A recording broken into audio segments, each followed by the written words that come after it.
journey on the way to a championship brings the field to America's heartland for the 4th mile-and-a-half race in the first 9 races of this 2026 regular season. Welcome to the virtual Kansas Speedway. Welcome to the KBueno Racing Network's coverage of race number 9 in the 2026 Droppin the Hammah Cup Series season and the Vortex Theory 300. Always happy that you're with us on these beautiful Sunday nights. Wrapped up NASCAR Cup Series action from Fort Worth, Texas, and we're over here in Kansas Speedway ready for some more. We're alongside Francisco Bacchiao in the broadcast booth. I am Kenneth Bueno. Francisco, we're set to go on a back-to-back slate of mile-and-a-half tracks. You don't often see this. You see a lot of tracks be varied depending on the season. But the Droppin the Hammah Cup Series right off of the 600K, the World 600K at Charlotte Motor Speedway, and now to one of a usual mile-and-a-half race here at Kansas Speedway. Should be a lot of fun with a brand new power package and lots of storylines still to figure out. Yeah, happy to be here back in the booth. Kenneth, it's been a while since I've been over the booth for these Droppin the Hammah races. Happy to be back here from the heartland of Kansas, where we got another race here with the 110% horsepower package, 737 horsepower around these big tracks. That's been one of the newest changes to this series. We haven't gotten confirmation as to which of the following racetracks will include this package or a different form of these kind of power reduction increase packages, so we'll get informed of that as the weeks go on. But next time out we go racing will be 2 weeks after Mother's Day weekend at Talladega. We get another break for the Memorial Day weekend before we go to Michigan to round out the month of May. So we don't have a lot of racing here this month, Kenneth. We got a couple of holidays sprinkled in the mix, so it's going to be interesting to see how guys can handle the off weeks and getting hot and cold in this stretch of races this month. You know, we've been used to seeing races on back-to-back weeks, and we really haven't had too much of time off. How much will that affect the drivers as you go into that month? It's the heart of the regular season. It's a chance where you can make or break your regular season in your points top 16. How does that affect the drivers mentally when you don't have as many races as you would otherwise? It's kind of like a shooting streak, Kenneth. When you're hot, you just want to keep going and extend the streak. You never know when it's going to end, but if you all of a sudden just halt and stop, you either will continue doing so or it'll just go away completely and you enter a slump. You really don't know until you get back on the racetrack. So for some of these guys that have had really good runs, they don't really want it to end. They just want to keep putting on these good races. And then for other guys who've had a couple of struggles, a lot of things not going their way, they're going to look forward to the break to try and reset. But it's not just the one break, it's going to be 2 breaks. So when you do show up at Talladega, which is a wild card as it is, anything could happen. So really what you're looking at here at Kansas and next time out at Michigan at the end of the month, it'll be almost an entire month since you could really calculate when your last performance was at a non-super speedway, and that's really going to mean something going into the summer. And you think about it, for the drivers that are really good at these mile-and-a-half tracks, this will be the last time that they see it for a while. We will not go mile-and-a-half racing until the Chase opener at Chicagoland Speedway. We go an entire heart of the regular season without a proper intermediate 1.5 mile track. Now, we do have tracks like Nashville Super Speedway in there. However, if you want a cookie cutter mile-and-a-half track, and you're very good at those, if that's your sweet spot, you got to maximize the sweet spot here. This is the 3rd of our last 4 that are here at mile-and-a-half tracks. Of course, that doesn't include the All-Star break that happened at the virtual Charlotte Motor Speedway. Let's go back in time to that Charlotte Motor Speedway race, but for the World 600K, the points-paying affair. Francisco kind of joining us on double sides, right? Broadcast booth with us tonight, but on the racetrack here you were for the first several laps. Jaden Porter starting from the back, heavy contact with Stephen Harlow early. That would bring out the first yellow of the race, but Francisco didn't really see too much of chaos. A lot of the drivers just getting used to that 110% power package, including Ray Rogers here going sliding off turn 4.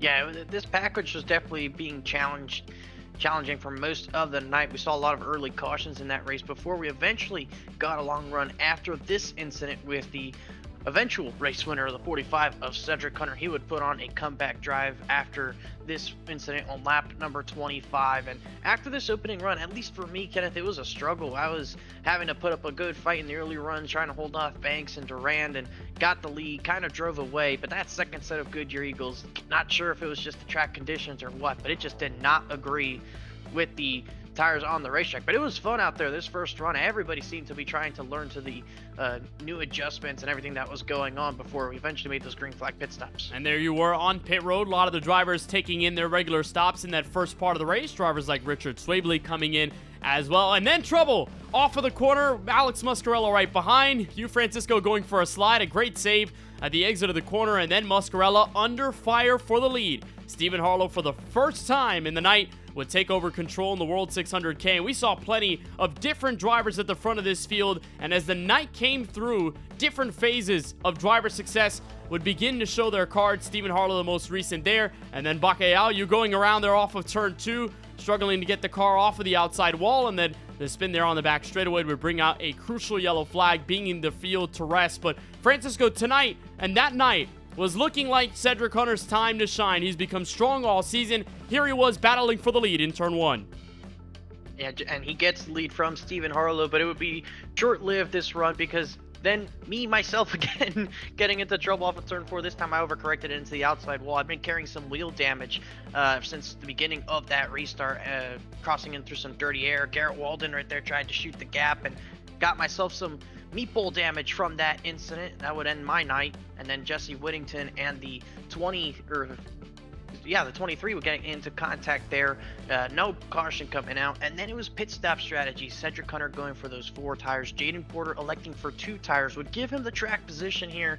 And just inside 20 laps to go, it was going to be a fight between those two. But Porter, the fatal mistake into turn 3, just goes in a little bit too hard, scrapes the outside wall. Cedric Hunter takes the lead away, and there was no looking back from this 45 Hello Kitty machine. Would drive on for already his 3rd win of the season. Has not been dethroned yet at the Charlotte Motor Speedway in Droppin the Hammah competition, and he's looking to try and continue that hot streak. One of those drivers we talked about, probably not looking forward to these breaks. He's on a roll right now. And he's on his 3rd win of the season. Talk about a driver on fire, and also has won the last 2 mile-and-a-half races. You go back to Texas Motor Speedway on a 2-tire call in that moment. Cedric Hunter being successful there, trying to go for a quadruple race victory season here in 2026. So this was right after Auto Club Speedway. We had the World 600K decided. It's not much changed at the top of the board. Brandon Banks still the points leader by 20 over Jaden Porter. It was a 22-point advantage going after Auto Club Speedway and into Charlotte. Now tonight, here at Kansas Speedway, still 20 points above. Cedric Hunter, though, one of the biggest movers, of course, going from 6th all the way to 4th, so a 2-spot gain. Cedric, of course, with all of those wins, helping out in the bag. A driver who really does need a great couple of weeks. He's had them so far, and someone who's trying to piggyback off of further success and continue a run to eventually the lead in the Droppin the Hammah chase. But we continue to look forward out of the top 16, how those drivers have fared around each other. It's a pretty sizable gap between Christian McCrelly and Ray Rogers. That gap of the cut line changing, and a lot of drivers in 12th and 13th as well changing as they move forward, and drivers trying to find that last burst of life before the regular season comes to a close. Well, let's take you trackside and bring you tonight's starting grid for the 9th race of the 2026 Droppin the Hammah Cup Series season, and our first trip this year to the virtual Kansas Speedway. We're on the front row. Justin Erb continues to pour it on, 30.117. Not the first time we've seen this 20 car share the front row. And Charles Van Schaik, very much of a struggle last week at the virtual Charlotte Motor Speedway, and a driver who was on 3 consecutive top 10s before that Charlotte race, trying to get back into his mojo, starting on the outside of the front row tonight. James Kunkel, great qualifying effort for the SKM car. The number 12 rolls off inside the top 3. And Matthew Perosini, didn't see him much at Charlotte last week in the World 600K, but he is back in action in his Chevrolet, rolling off from the outside in 4th position. Top 5 locked out by the 32 of Richard Swabley, so that means 3 of our SKM Ford Mustangs inside the top 5. And Chuck Stevens, driver of his number 84 Chevrolet, on the outside, rolling from 6th. Back in row 4 is last week's race winner, Cedric Hunter, trying to go for a 4th W in 2026. And Steven Stepien not too far behind him, a pair of wins this season, looking for some more success. The Massachusetts native starts on the outside of the 4th row. And rounding out the top 10, the 94 of Jesse Whittington for the Cypress Racing Academy team, and a brand new driver only in his 2nd career Droppin the Hammah Cup Series start, Ethan Thompson, rolling off in top 10.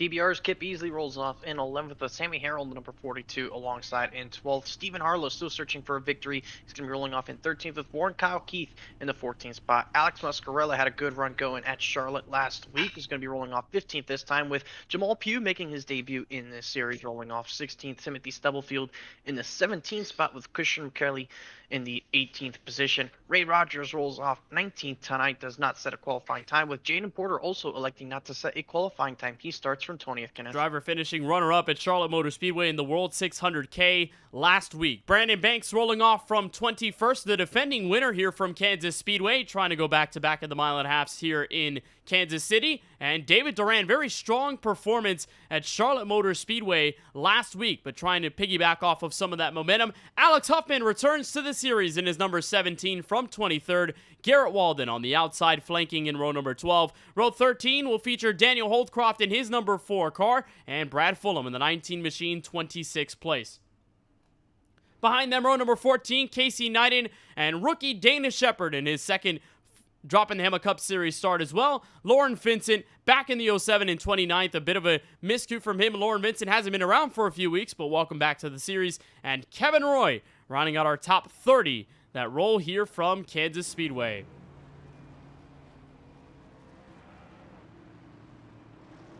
So a beautiful night to go racing in the heartland of the country as we roll for 200 laps tonight, just back to our regularly scheduled programming on these intermediate tracks at 300 miles and 480 kilometers. Remember, we had that longer distance, 375 miles last week at the Charlotte Motor Speedway, but now back to business as we see it. And again, we'll not see another mile and a half for a long time until the beginning of the chase at the Chicagoland Speedway. So this will be a bit of a missing situation, Francisco, for drivers that really do like this intermediate style, but so far everyone trying to top Cedric Hunter, a driver who has basically been on the flames for the last few weeks, and Justin Erb on the front row for just the second time this season, trying to prove all the doubters wrong.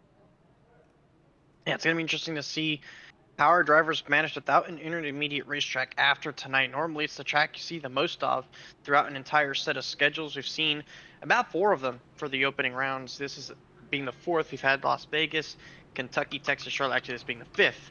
So a lot of mile and a halves early, but no more.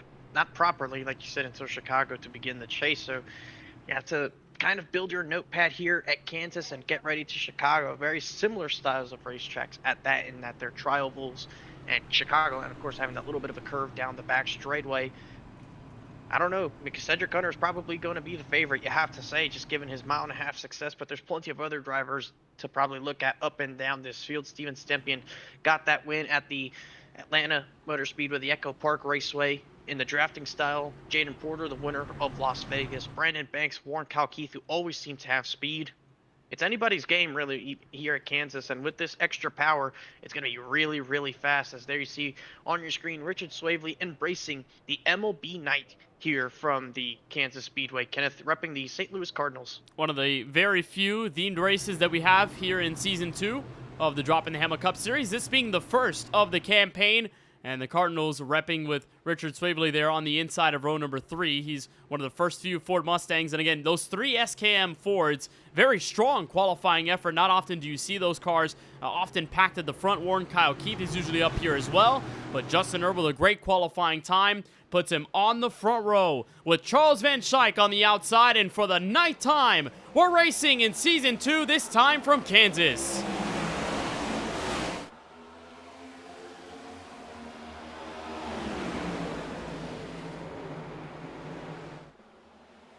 Really good start there by Erb. He gets plenty clear by nearly half a second already ahead of James Kunkel, who settles on into second. Looks like Van Schaik had a bit of a moment there.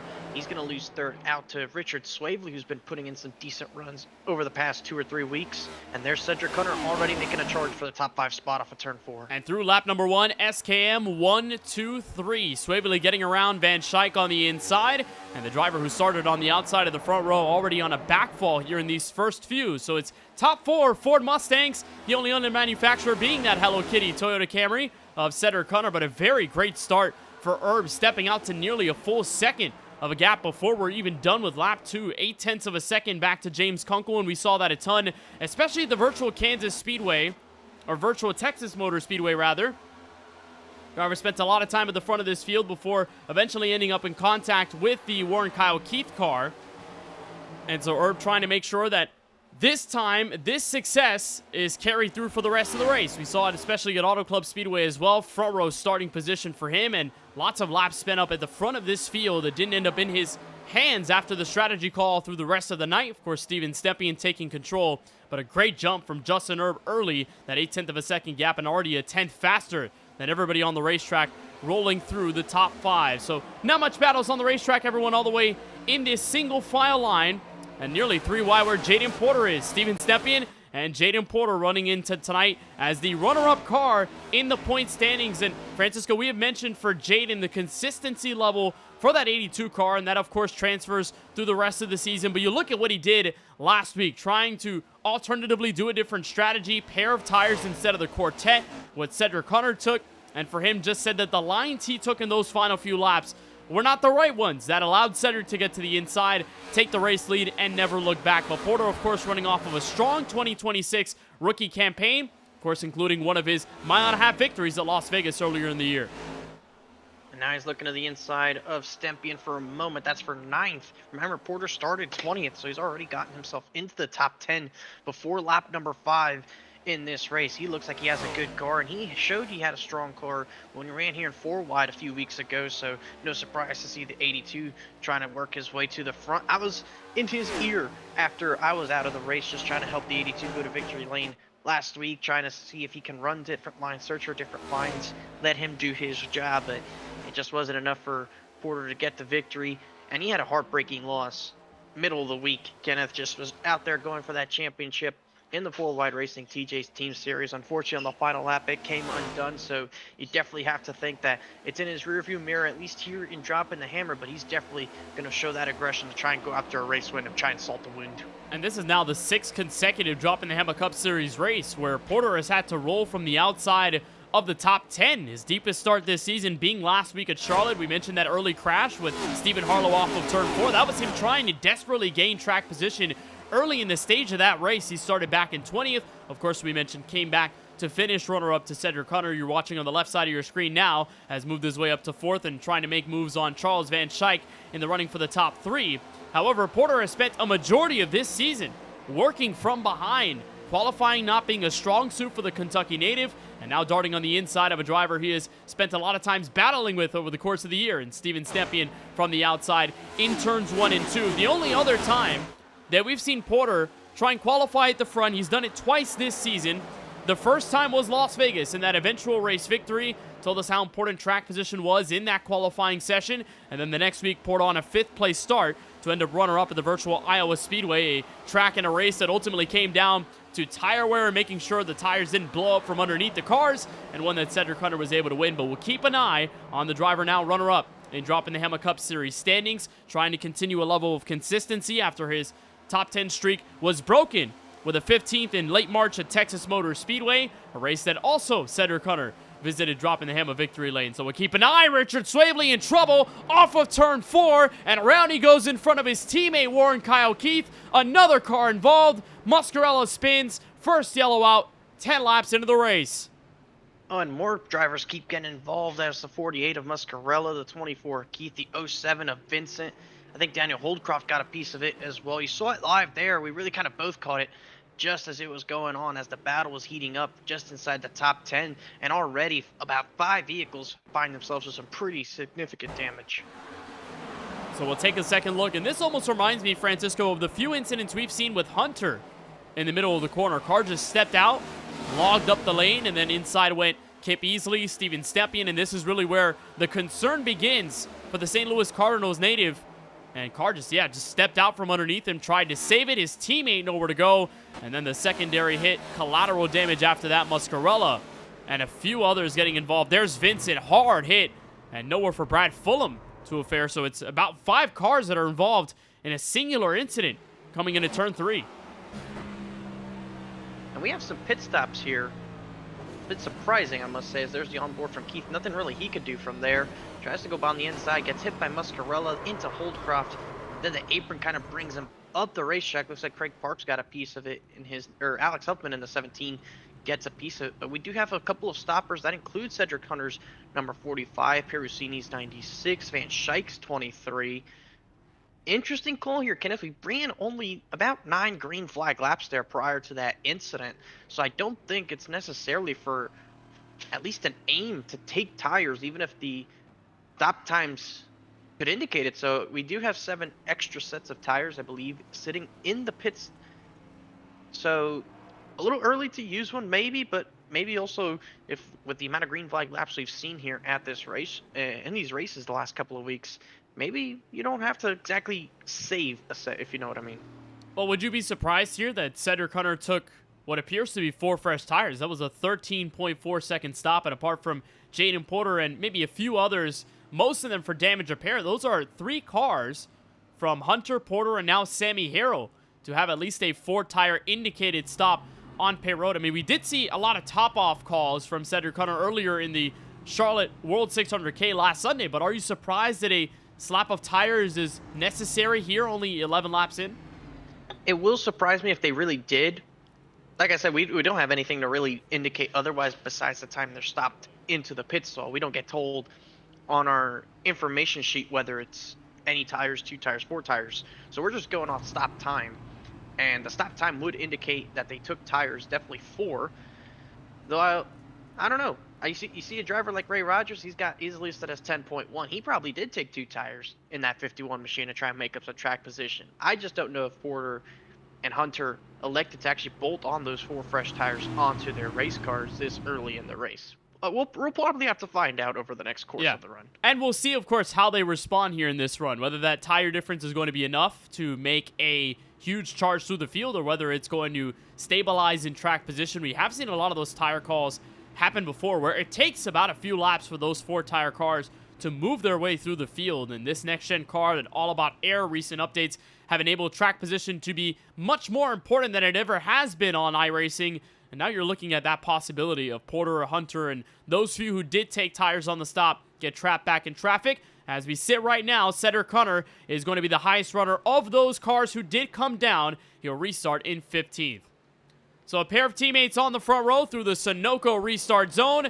And another great getaway for Justin Erb. Steps out in front. Jesse Whittington wants a crack of the top 2 for the first time tonight. Battle for the runner-up spot to turn 1. Another good launch there by Erb, and this time it was just him controlling the restart rather than the green light like race starts normally do. Oh, looks like a bit of a bobble there by Kunkel's going to give up the possible position to Stempian, but the push by Easley is going to keep them side by side for 3rd. Whittington, oh, and sideways goes Kunkel. What a save from the aero pack he received from the 8. That could have been very, very dangerous as it looks like there's a crash in the back. Huge one. Cedric Hunter is going to be in it. Big damage to the 84 machine. That's Chuck Stevens in it, and there's the 24 of Warren Kyle Keith as well. Smoke billowing out the 84. He is done for the night. That is a hard hit for the 84. Driver started in the top 10, and now his night most likely over here from Kansas, although we're only 14 laps deep. There's the huge damage from Timothy Stubblefield, a one-time drop in the Hammah Cup Series winner, and a lot of trouble happening in the back of this field, and this also had involved Cedric Hunter and a few others that were in the middle of traffic. So Timothy Stubblefield battling alongside Stevens. This is the origin of the contact on the back straightaway. David Duran, that white, yellow, and blue Napa car on the outside. Just typical contact at 3 and a hard hit. Jamal Pugh in his first race, nowhere to go. And then in the collateral damage, Cedric Hunter and a few others getting turned around. Hunter being able to save it, but for the 84 of Chuck Stevens, nothing he could do to evade the damage. And he is out of the DNF list very early on. Yeah, you can kind of tell just before the contact that there was a little bit of aero packing going on there, much like what we saw happen at the front of the field with the 12 machine, as most of the field is down pit road right now for most damage repair. So here's the onboard from Cedric Hunter as far as what he's looking at. He's there well behind the incident. There's the trouble. He sees that he starts slowing down, has to kind of turn left, and while all that's going on, he gets hit, I believe, by that green car. Not quite sure who it was, but kind of goes for a lazy 360 with no significant damage on his race car. I don't think he's in pit road. I think that's the green car we saw on the replay, Kenneth, that got into Hunter. But that was a nasty crash that saw the machine of Chuck Stevens go on his side. And I don't want to say it's a commentator's jinx when I bring this up, Kenneth, but just earlier I went into a deep dive and found that clip from this speedway of Joe Sanchez going about 50 feet vertical in turn 3 about 5 years ago around this time of year. So is that a commentator's jinx? You know, I think it was in the moment. I don't think it has the possibility to happen again. I think iRacing physics have improved since then. Before, you would have awkward contact and the car could just sail up 300 miles an hour in the air directly up. I think now that's not a problem. I think the cars have stayed on the floor, at least for the most part. We've seen some cars get airborne here. I mean, Zane Smith had a wild ride at Kansas not that long ago here in the NASCAR Cup Series where he just rode the wall in 3 and 4. Same place where that caution just occurred on the speedway. But I don't think we're going to see those cars fly. However, it may just be a bit of a jinx. But I'm not surprised that it would be anywhere between you and I, Francisco. I mean, we've had plenty of those commentators' jinx moments. And when Joe Sanchez went nearly sideways, we both thought he was going to be good. And then all of a sudden, kaboom. And he was up in the air. And he went on to finish well at the end of that. So, long story. Let's see what's going to happen on this restart now. Now that we've had a couple more drivers go into the lane, Perusini, one of the only drivers from that first yellow to stay out on this one and not come back in, including really Sammy Harrow Porter and a couple of others that are just now on the outskirts of the top 10. So it worked out for them. Cedric Hunter did come back down pit road, though only 4.7. So I don't think there's any damage on that 45 machine. And he definitely didn't take tires this time. That's for sure. So I think he's probably A-okay. Everybody else is definitely going to be trying to see if they can get some damage repair, fix their race cars. Still early on in this one, lap number 17 at the cross of the start-finish line. Justin Erb gets to get a crack at it as he'll go into the restart zone. Great launch for him. Look how far he gets, and the 94 struggling to get going. Stepien clears him easily into turn 1. Louisiana native stepping back, Massachusetts, and Steven Stepien rolling into the runner-up spot for the first time tonight. And Whittington under fire this time from another Chevrolet. The drop in the Hammah number 6 of Stephen Harlow moving in through on the outside lane, following en route with his teammate to the top 3. And Stephen Harlow, what a performance last week at the World 600K at Charlotte, and the last 2 weeks that he had encountered at Charlotte Motor Speedway, even beyond the points-paying event that we had last Sunday night. The previous Sunday, the All-Star race for the Droppin' the Hammah Cup Series, a whirlwind for Harlow, having to repair his car after damage on the back straightaway, trying to run for third at the halfway mark of the KBueno Open Challenge, and then eventually stepping into the top 5 on a comeback route to move into the main All-Star race, and then to do all the work that Harlow had to do to eventually finish well with damage and a lot of other factors that rolled into the end of that race. A drive for Stephen Harlow over the last 2 weeks that has certainly been nothing short of superlative. And Harlow at this moment, 3 straight top 10s. Entering tonight's race, best finish of 3rd happened at the virtual Texas Motor Speedway. We know this Harlow car can be very good at the mile and a half, still searching for career win number 1, but a great move steps him into the top 3. Now Drinkin' Bros Racing wants a piece to get around Jesse Whittington. First time we see Kip Easley in the top 5. He started pretty solid in this race, did Kip Easley. He's done nice to get up there through those positions. He's now battling inside the inside of Whittington. That's for 4th place on the racetrack for Kip Easley. He's kind of repping that DVR banner now that there's no real Lawson Peel or even Eric Schaefer to some sense. So it's mostly just him and Banks kind of trying to carry that flag over for that race team. As you see, they continue to go side by side for that position down the back stretch, and he takes it away. Now sits behind the 6 machine. As look at Jaden Porter, what a move he just put on the outside of Brandon Banks. Just drove completely around him and gets by both Banks and Perusini. Banks trying to fight back on the inside, but Porter, we saw this on the opening run of the race when he was on equal tires with everybody. He is still doing this, just kind of going where they're not. He's really able to make some good ground as really close quarters racing with Banks as the top two in the championship right now. And Porter, again, we mentioned 20 points back of that 5 car in terms of running in the lead for the Droppin' the Hammah Cup Series standings. Of course, trying to make all that up right now, stepping into the top 10 on those 11-lap better tires. So we mentioned how the difference could be played out when the restart came through. We didn't have a long time to do it on the first one. Cedric Hunter getting spun around in the most recent incident has put him back in the field. He currently runs all the way back in 13th place, trying to gather his bearings together. But Jaden Porter off to a good start on the fresh rubber. He's moving forward as Steven Stepien tries to cut in through what is now a 2nd and 2/10 of a gap back to Justin Erb. That Ford Mustang has been on rails since the drop of the green flag. And we mentioned that 110% power increase. So, Francisco, what does that mean for those who do not run iRacing, who have not been around for this recent update? What does that mean for customization with all cars across the sim, including this next gen, and what this series has been doing to experiment with the new power? Yeah, so you basically take about 110% of the maximum power of a Cup Series machine. In this case, they come default with 670 horsepower for these intermediate racetracks. You multiply it by 110%, basically 10% more, if you will. That gives you approximately 737 total horsepower in that combination. So that means these drivers are actually running with 737 horsepower underneath the hoods of these cars, almost like the 750 package, except the aero remains the same as the 670 package. So you have a little bit more power underneath your racer. You can maybe carry some more speed down these straightaways, and you just have to kind of manage that a little bit better than you would with 670. You could probably get on the throttle more aggressively a lot sooner because you don't have as much speed on corner exit. Now you have to be conscious about all of those things going on at the same time. If not, you can hurt your right front, your right rear, or even your left side tires. What we have yet to experience yet, Kenneth, and it will be interesting, is if we see that kind of gain at the shorter tracks where the cars by default come with the 750 package, we could experience potentially 825 horsepower with the package of those shorter tracks at like a Nashville or Darlington. When you looked at the schedule going into this night's race, the first real track that presents that opportunity is Phoenix. So if we show up to the Phoenix Raceway and we have that 110% horsepower package, plus the possibility of weight reduction, which will arrive in the next build in June, we could very well see a completely different style of racing with next-gen cars altogether going forward.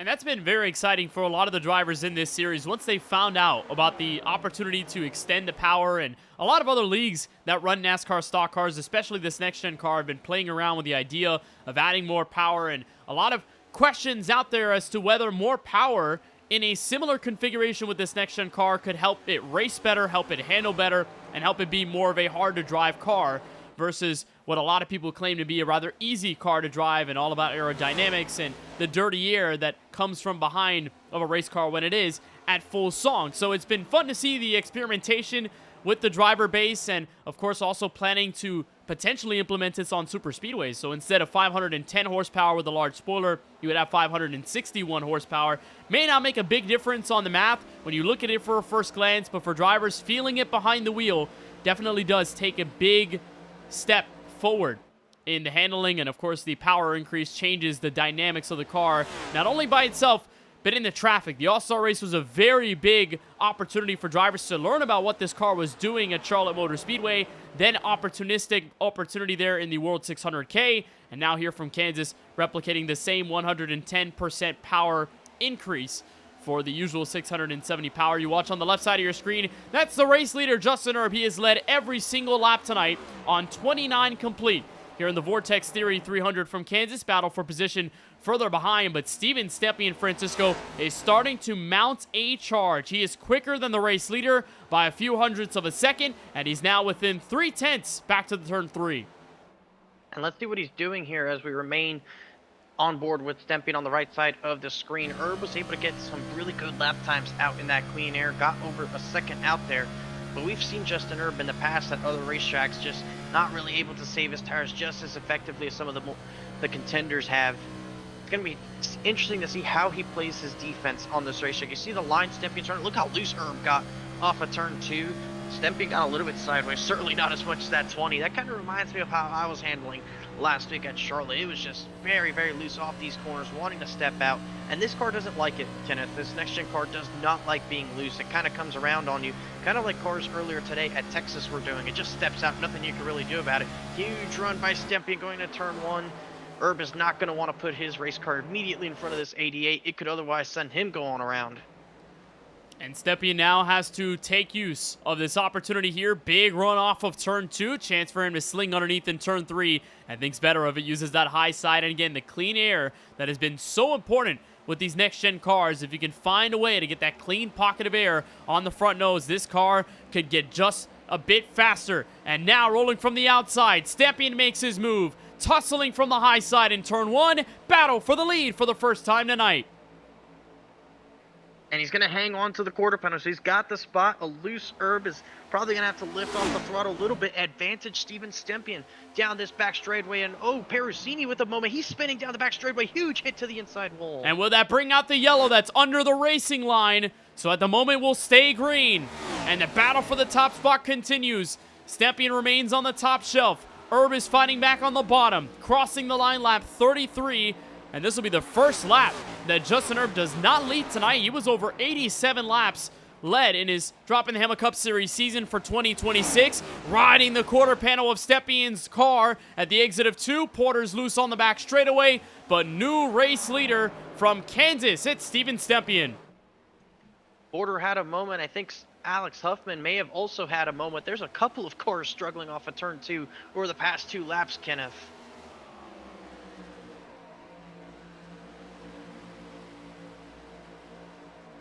And Porter under fire from the points leader. The Valvoline Chevrolet red, white, and blue on the top end of your screen. Right side, trying to make a move on the high side. That great battle building up for position just inside the top 5. Rookie Ethan Thompson in his second career Droppin' the Hammah Cup Series start is right with the gang. As Porter runs the high shelf now where these tires are starting to equalize at this point of the run, Francisco, and you think the advantage that Jaden Porter has, does it take a further strain on the brand new Goodyear Eagles if you took them on pit road now that this run is extended a bit longer, or do you think the advantage still stands? It's just aerodynamically where Porter has to make a difference?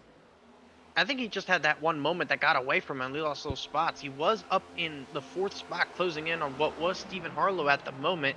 Had a huge mistake off of turn 2, cost himself the spot to easily, then got kind of swallowed up by this group. So I think it was just that one moment that cost him the track position. Otherwise, you see him already back on the attack, trying to get past this 99 and 5 machine, though now he has to figure out where to run to get by both of them as they're side by side. So I don't think it's too much that's gone on the 82. Rather, just one mistake has kind of cost him a good amount of positions. And they're on the outside. What a move by the Jesse Whittington number 94. Look at the huge run he was able to get by all of these drivers, as the 99 of Thompson had a moment. The lap car of Lauren Vincent kind of gets in the way as Porter slides up, gets the 94 sideways. Now there's David Duran joining this fight. And almost looked like Porter was going to use Lauren Vincent, that bright look at blue Porter car. sideways. 3 wide, 4 wide in turn 1, getting around the lap car. He actually got arrow sideways in the trial in front of Ethan Thompson, Kenneth. And stepped out of line. Duran takes a 2 for 1. And the Napa Auto Care Chevrolet takes a step into the top 7. And now he's sideways in 3. Nearly catches Porter on the way up the hill and saves it. Sammy Harrow is loose as well, trying to catch it on the apron. And another big scare, but we don't get a yellow. Oh my goodness. Everyone's been getting sideways, Kenneth. This has been some insane stuff going on in the last 10 laps. Here's the replay of Porter. I think this one's just goes to show how treacherous this car is. Look, no contact. Goes right across Thompson. He just gets sideways. You see everyone lift there. What a moment that was in a turn 1, 4 wide, and then numerous other incidents with a couple other cars getting sideways. Unbelievable the way they both saved those cars, and we somehow remain on the green flag. We have talked with a lot of drivers over the last few years with this next-gen update, and they have told us a resounding concern is that when this car is sideways, it is almost impossible to save it once it is nearly at the full yaw angle to where it is undrivable. And when you're going about 150 miles an hour in the middle of the corner, slowing down, drivers around you in traffic, just a wonderful job for everyone to keep those cars collected. Only, of course, the track position fall off for Sammy Harrow, drops all the way back to 14th. But still, could have been much worse. Could have had drivers involved in a wall. And, of course, bringing out another yellow flag tonight. But we stay under the green flag, 39 laps clear of our green flag initially coming out tonight in this Vortex Theory 300. And now we get to the point, Francisco, where we initially start talking about green flag stops and how that will affect, inadvertently, drivers like Jaden Porter and Cedric Hunter. Of course, they are 11 laps better on their set of tires, but we presume with a 14-15 second stop, they also took a splash of fuel, so they get that extra assurance. They can go a little longer, potentially could be affecting the way this race plays out for them if we stay green. The fresh tires will go to all of these drivers that have stayed out until this point. Hunter and Porter can work on the tires they have now, eventually understanding their advantage will come later if there's no yellow. I do want to say, Kenneth, if this race does go green, big if, but not impossible, if this race does go green from our last restart, Porter and Hunter can two-stop the rest of this race on fuel. The whole field, even with those caution laps, is going to end up being about, you guessed it, 10 or 9 or so laps short to the end distance. And there's not much opportunity for you to save fuel around this Kansas Speedway. Even with the extra power, you're going faster, you have to lift for the corners. You're still on the throttle a good portion of the lap around here. And especially someone like Steven Stemping, who's leading this race, putting on the big pace, it's just tough to find an opportunity to lift off the throttle, save some fuel without giving up a whole lot of time. So we're going to see what lap, if they get to the green flag pit stop mark, he ends up pitting. I think our window is about 60-65 laps. If that's the case, they will be short by about 10 laps or so, give or take, from the checkered flag, unlike Porter and Hunter, which they can two-stop this race up until then because of those extra pit stops they've made. How about Kip Easley, though, Kenneth? He's worked his way up in a third. He got by the Justin Erb machine, who's now down to fourth. Brandon Banks is now not too far behind for the fourth position. There you see the 5 kind of creep in behind the 20. Jesse Whittington also within 1 second. And battle going on in the back of the top 10. There's Hunter and Porter going at it. Durand and Van Schaik and Ethan Thompson are going at it for the top 10 spot. So a lot of battling going on in the back end of this field. Plenty of activity, but the car on the left side is just hanging in the distance. There's his teammate Alex Muscarello, but Steven Stempien leading the command here at Kansas Speedway through 44 laps, most of them under green flag circumstances. And Stempien going into tonight leading the most laps of anyone in Season 2 of the Droppin' the Hammah Cup Series. 381 complete laps led in the series leading up to this moment, so he could easily traverse 400 laps led, which would, of course, put on a tally in a year where Steven Stempien has already run a pair of races in 2026. A very stark contrast to Season 1. It took him all the way to Worldwide Technology Raceway and Gateway. That was a deep regular season race. We were already talking playoffs by that point, and then Stempien booked his ticket. He was already good on points, but assured himself with the win and told us in that moment just how relieving it was to finally reach victory circle after plenty of races in which he had been close but never captured the cigar. Now this season, very different, on a better foot here in 2026. He's got a better handle of this NASCAR Next Gen car, and he has definitely shown out,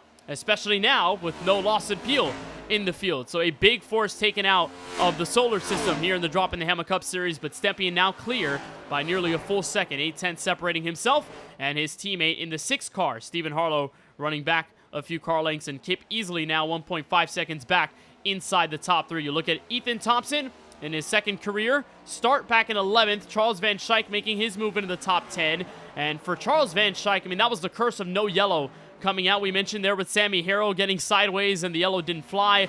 Car on the inside wall, yellow also didn't fly. For Van Schaik, that was the case. Got around with Jesse Whittington. There was contact between the two off of turn 4. He spun to the outside wall in the Quad Oval Kings. Car got heavily damaged, but still no yellow came out in that moment, and he had to deal with the effects of all that. Now a better car tonight and a top 10 he's building as we watch the battle for 3rd place. Brandon Banks on the outside. And Banks putting on a good run in the back end of this run. That's what we've seen Banks be able to do at a lot of racetracks that he runs at, but specifically when we have runs that can go past about 35, 40 laps. A lot of leagues run 75% fuel fill or anything around that area, so you end up getting into green flag pit stops around this kind of lap number. There's still an additional 15 to 20 laps that they're probably going to be able to run before they have to pit, and that's probably where Brandon Banks is at his best. Those extra 15, 20 laps. He's just one of the fastest cars on the racetrack. And remember, he won this race last season in the playoffs. He beat Lawson Peel straight up in a fight, his teammate, and was able to go victory lane and clinched his spot into the following round. So defending race winner here from this racetrack, and he's already up to 3rd. So if we do end up in green flag pit stops soon, expect this 5 car to be up there possibly in the next run. And he's on a top 10 streak that goes up until this moment since the drop of the green, or the drop of the checkered at the World Center of Racing, where he picked up his first win. Has since not been able to get back to victory lane, but he's been very close. Runner-up finish at Las Vegas Motor Speedway, and then his best finish since have been a pair of 3rd places, one in late March at Kentucky, another 1.5 miles, and then another 1.5 miles at Charlotte Motor Speedway just last Sunday. Here's our first driver on pit road. It's the Ethan Thompson machine for Depp Racing. His number 99 Chevrolet comes in, so now our first batch of cars entering pit road are thinking about this moment, potentially the next few laps that are in the cards. Well, meanwhile, top 2 have initially decided to stay out, and Harlow has crunched down this gap. It's half a second between the two teammates. So we may indeed see a battle between them before this run is all said and complete. However, if you are a driver here in this top 10, obviously excluding the likes of Porter and Hunter, who are on that longer strategy because they pitted earlier in this race, do you mark it now as a possibility to undercut, or you see those newer tire cars around you and you think overcut is the answer here? Well, usually on iRacing, what I've noticed with the way the tire wear works when it is wearing is definitely overcut, because you get a persistent advantage, and we saw a lot of this more when the previous update of the next gen car prior to 2025. We saw this with the Gen 6 predominantly. Even though the undercut will give you those fresh tires and that big advantage, the overcut, for some reason on iRacing with the tire model that we have, Kenneth, it just gives you a lasting advantage to the next run. Even if the amount decreases, it's a lasting advantage nonetheless. I'd rather be a 10th quicker for 50 laps than maybe 2-3 seconds faster for 2 laps. Which one do you think will gain you more time over the run? That's going to be that second option for sure. I mean, that first option is definitely very enticing. That extra 10th every single lap, especially if you start eventually gaining. We've seen that a lot. That's how Banks was able to put on his success. I mean, there's one race in my mind that reminds me of that, was that Nashville Super Speedway race many, many years ago that I was able to kind of just pit later than everybody. And at that point, it's just, okay, hopefully no caution comes out, because otherwise it was the right strategy to be on. If you're Stempy and Harlow Banks, the front runners in this lead group, I think you're waiting for the green flag pit stops. You don't want to necessarily just give up your track position, especially if a yellow flag could come out with how many near calls we've had so far in this night. So I think you definitely want to run as far as you can, pit as late as you can, especially if you can see what lap number you can get to. Depending what lap number you can get to, maybe saving to try and one-stop the race from there is definitely on the cards. Seems to be the mindset here, as we watch Stephen Harlow running runner-up, and now falling back to a 2nd and 2/10, so something had dropped off for the driver from Vermont. Of course, still searching for the first win, and lots of competitive races over the last few weeks. Steven Stepien still up in front as he has crossed up lap number 55 here from the Vortex Theory 300 and this virtual Kansas Speedway. So another car come down pit road, that bright neon car that's right in front of Stepien in the frame. That's Alex Huffman, driver of the number 17, and looks like we have a call from the second place runner. So Stephen Harlow has decided now is the time. His first pit stop coming at lap 56. And there's also the strategy of, if you know you're not going to be able to make it on 2 stops and you have to stop 3 times, much like Ethan Thompson did a few earlier, just cut them up in halves or in thirds. You pit every 50 or so laps. In this case, he went a little bit longer to try and get fresher tires later, but also he gets to undercut Stempy. And if it's only a 1 lap difference, it might not mean a lot for the 88 if he pits the next time out. You see Harlow get underway. Now we'll see if anybody responds within the front portion of the field. Nobody really working their way into the lane quite yet. Certainly don't expect to see the 82 or 45 in. Speaking of the 45, how about Cedric Hunter, the kind of recovery drive he's been able to put on? He's up to 4th in all of this, and he's still putting up decent lap times compared to most of the field. And I think we could see possibly Justin Erb come down pit lane. He's dropped a couple of spots, and no trip down the pit lane for the 20 yet. But I think we're getting close to that point where drivers are going to start hitting pit road. You know, we talk about, Francisco, the drivers that are good on the ultra long run. Brandon Banks is in that list. And then the other driver joining him is Cedric Hunter. I mean, to look at what he did at Iowa Speedway, where the concern was the tires falling off the race car. We were entering the final 5% of tire life for a lot of those drivers in the last few laps, and Hunter was still able to save more than everyone else. Charlotte Motor Speedway, a prime example of what he can do when he gets a lot of green flag laps under his belt. It's him and Brandon who have been so far the best 2 cars when you go in laps longer than 40, 45, 50 laps on a stint, where a lot of drivers who are even strong at that point can fall off and experience the lap time going down and the car's performance struggling as a result. Banks and Hunter have proven to us so far they have not been able to be beat when the runs go that long. Steven Stepien is around, entering turn 3. That's the race leader. And the caution flies. And I wonder what could have happened, possibly. Oh, he was by himself, Kenneth. It looks like a mistake got him, much like to me last week. Oh, man, Steven.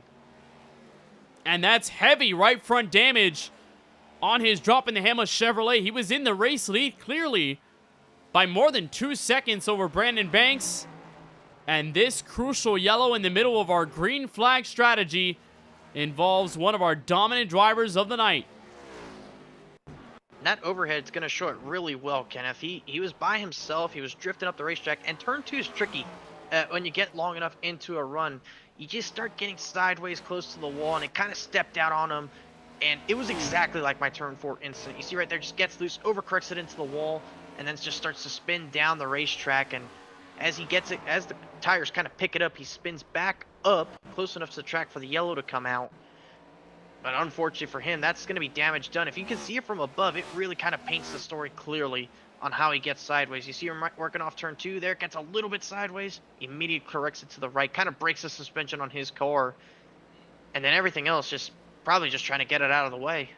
And he hit the right part of the apex in turn 3, so didn't hit the inside wall, but of course all that collateral damage being the car now ill on the pit road. Everyone's on this time by. Jaden Porter, Cedric Hunter among those in. Brandon Banks with a relatively quick stop.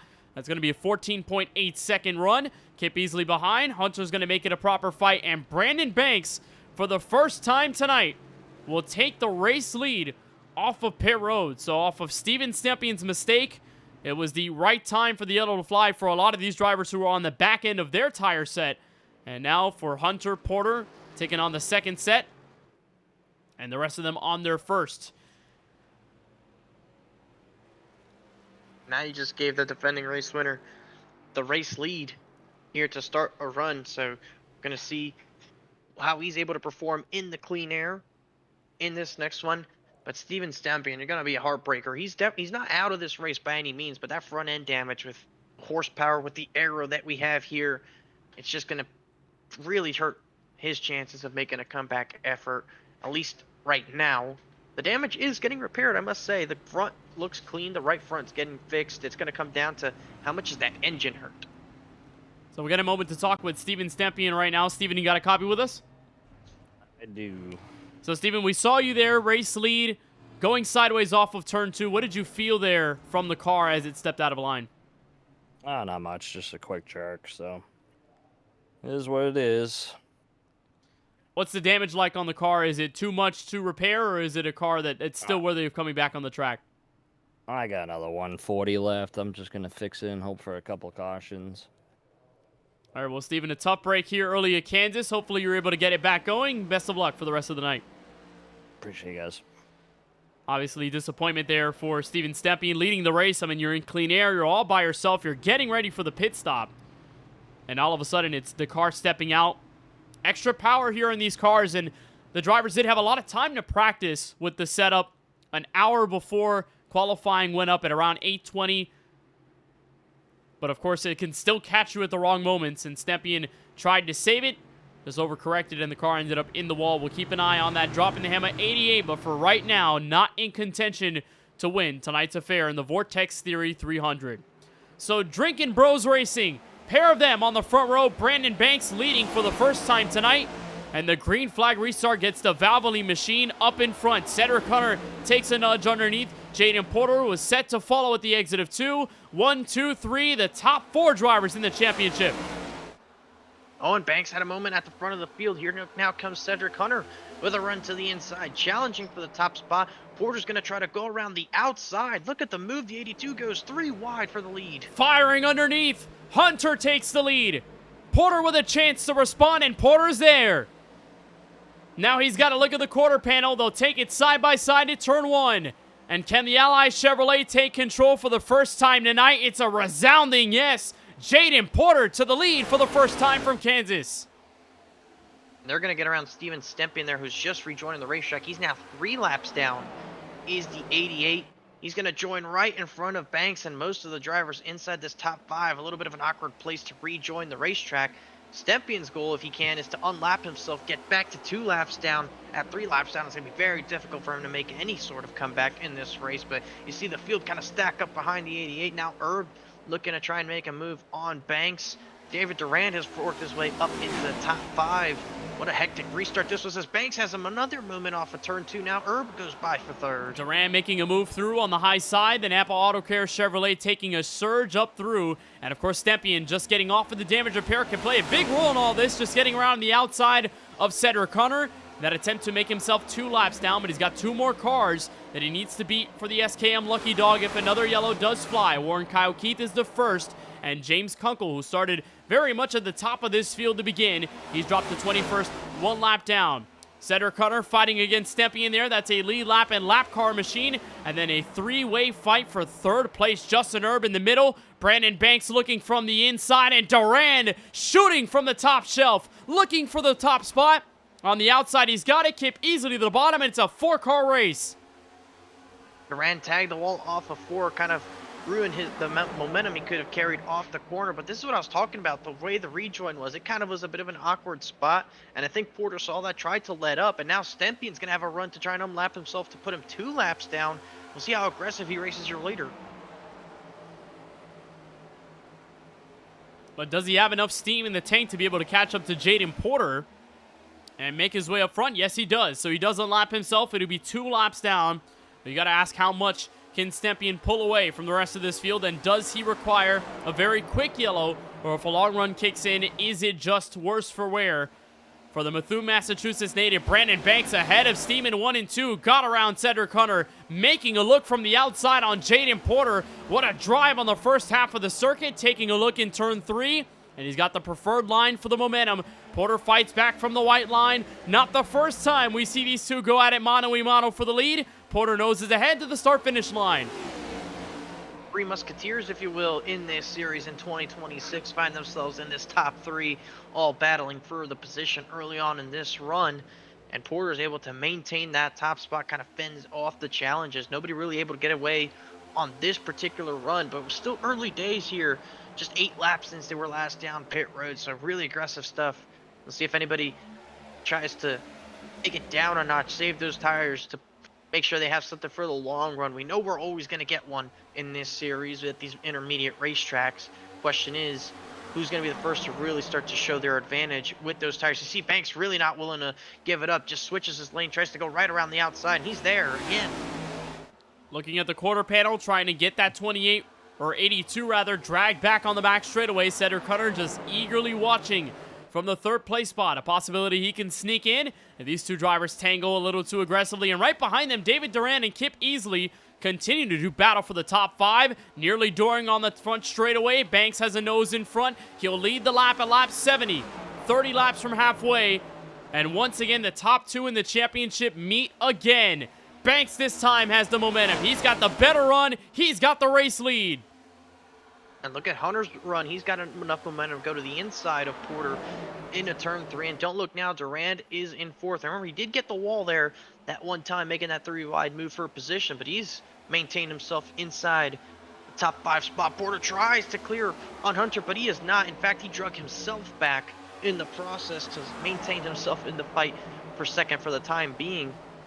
And all this while Steven Stempien is out in front of your race leader, trying to see if he can drive away to not get himself into any immediate danger of being put 3 laps down again. Hunter with a bit of a block there to the 98, trying to protect that bottom. So Durand will use that momentum from the high side, kind of diamond the exit a little bit to try and get some kind of run off. And he will clear for the 3rd spot. Good run here by Durand as the top 2 continue to drive through. Porter trying to see if he can catch back up to your leader. What a first stint for David Duran in his Droppin the Hammah Cup Series career, only in his 6th start tonight from Kansas Speedway. A pair of top 10s, including his first start ending up on a podium, 3rd place at the end of the Daytona International Speedway race. And Duran coming back into the series in early March at Las Vegas, and then continuing through. And after a few weeks off, Auto Club and Charlotte were kind of in between each other, but has slowly worked his way back into a consistent form in this series, and now potentially working himself up for the battle for the lead as Brandon Banks is working away into Steven Stempien's outer system and looking for a potential chance to get around that 88 car. That would put Stempien back to 3 laps down, and that would be another tough pill to swallow for the Massachusetts native as he continues to recover in this race. Battle for 5th underway. Sammy Harrell through the top 7.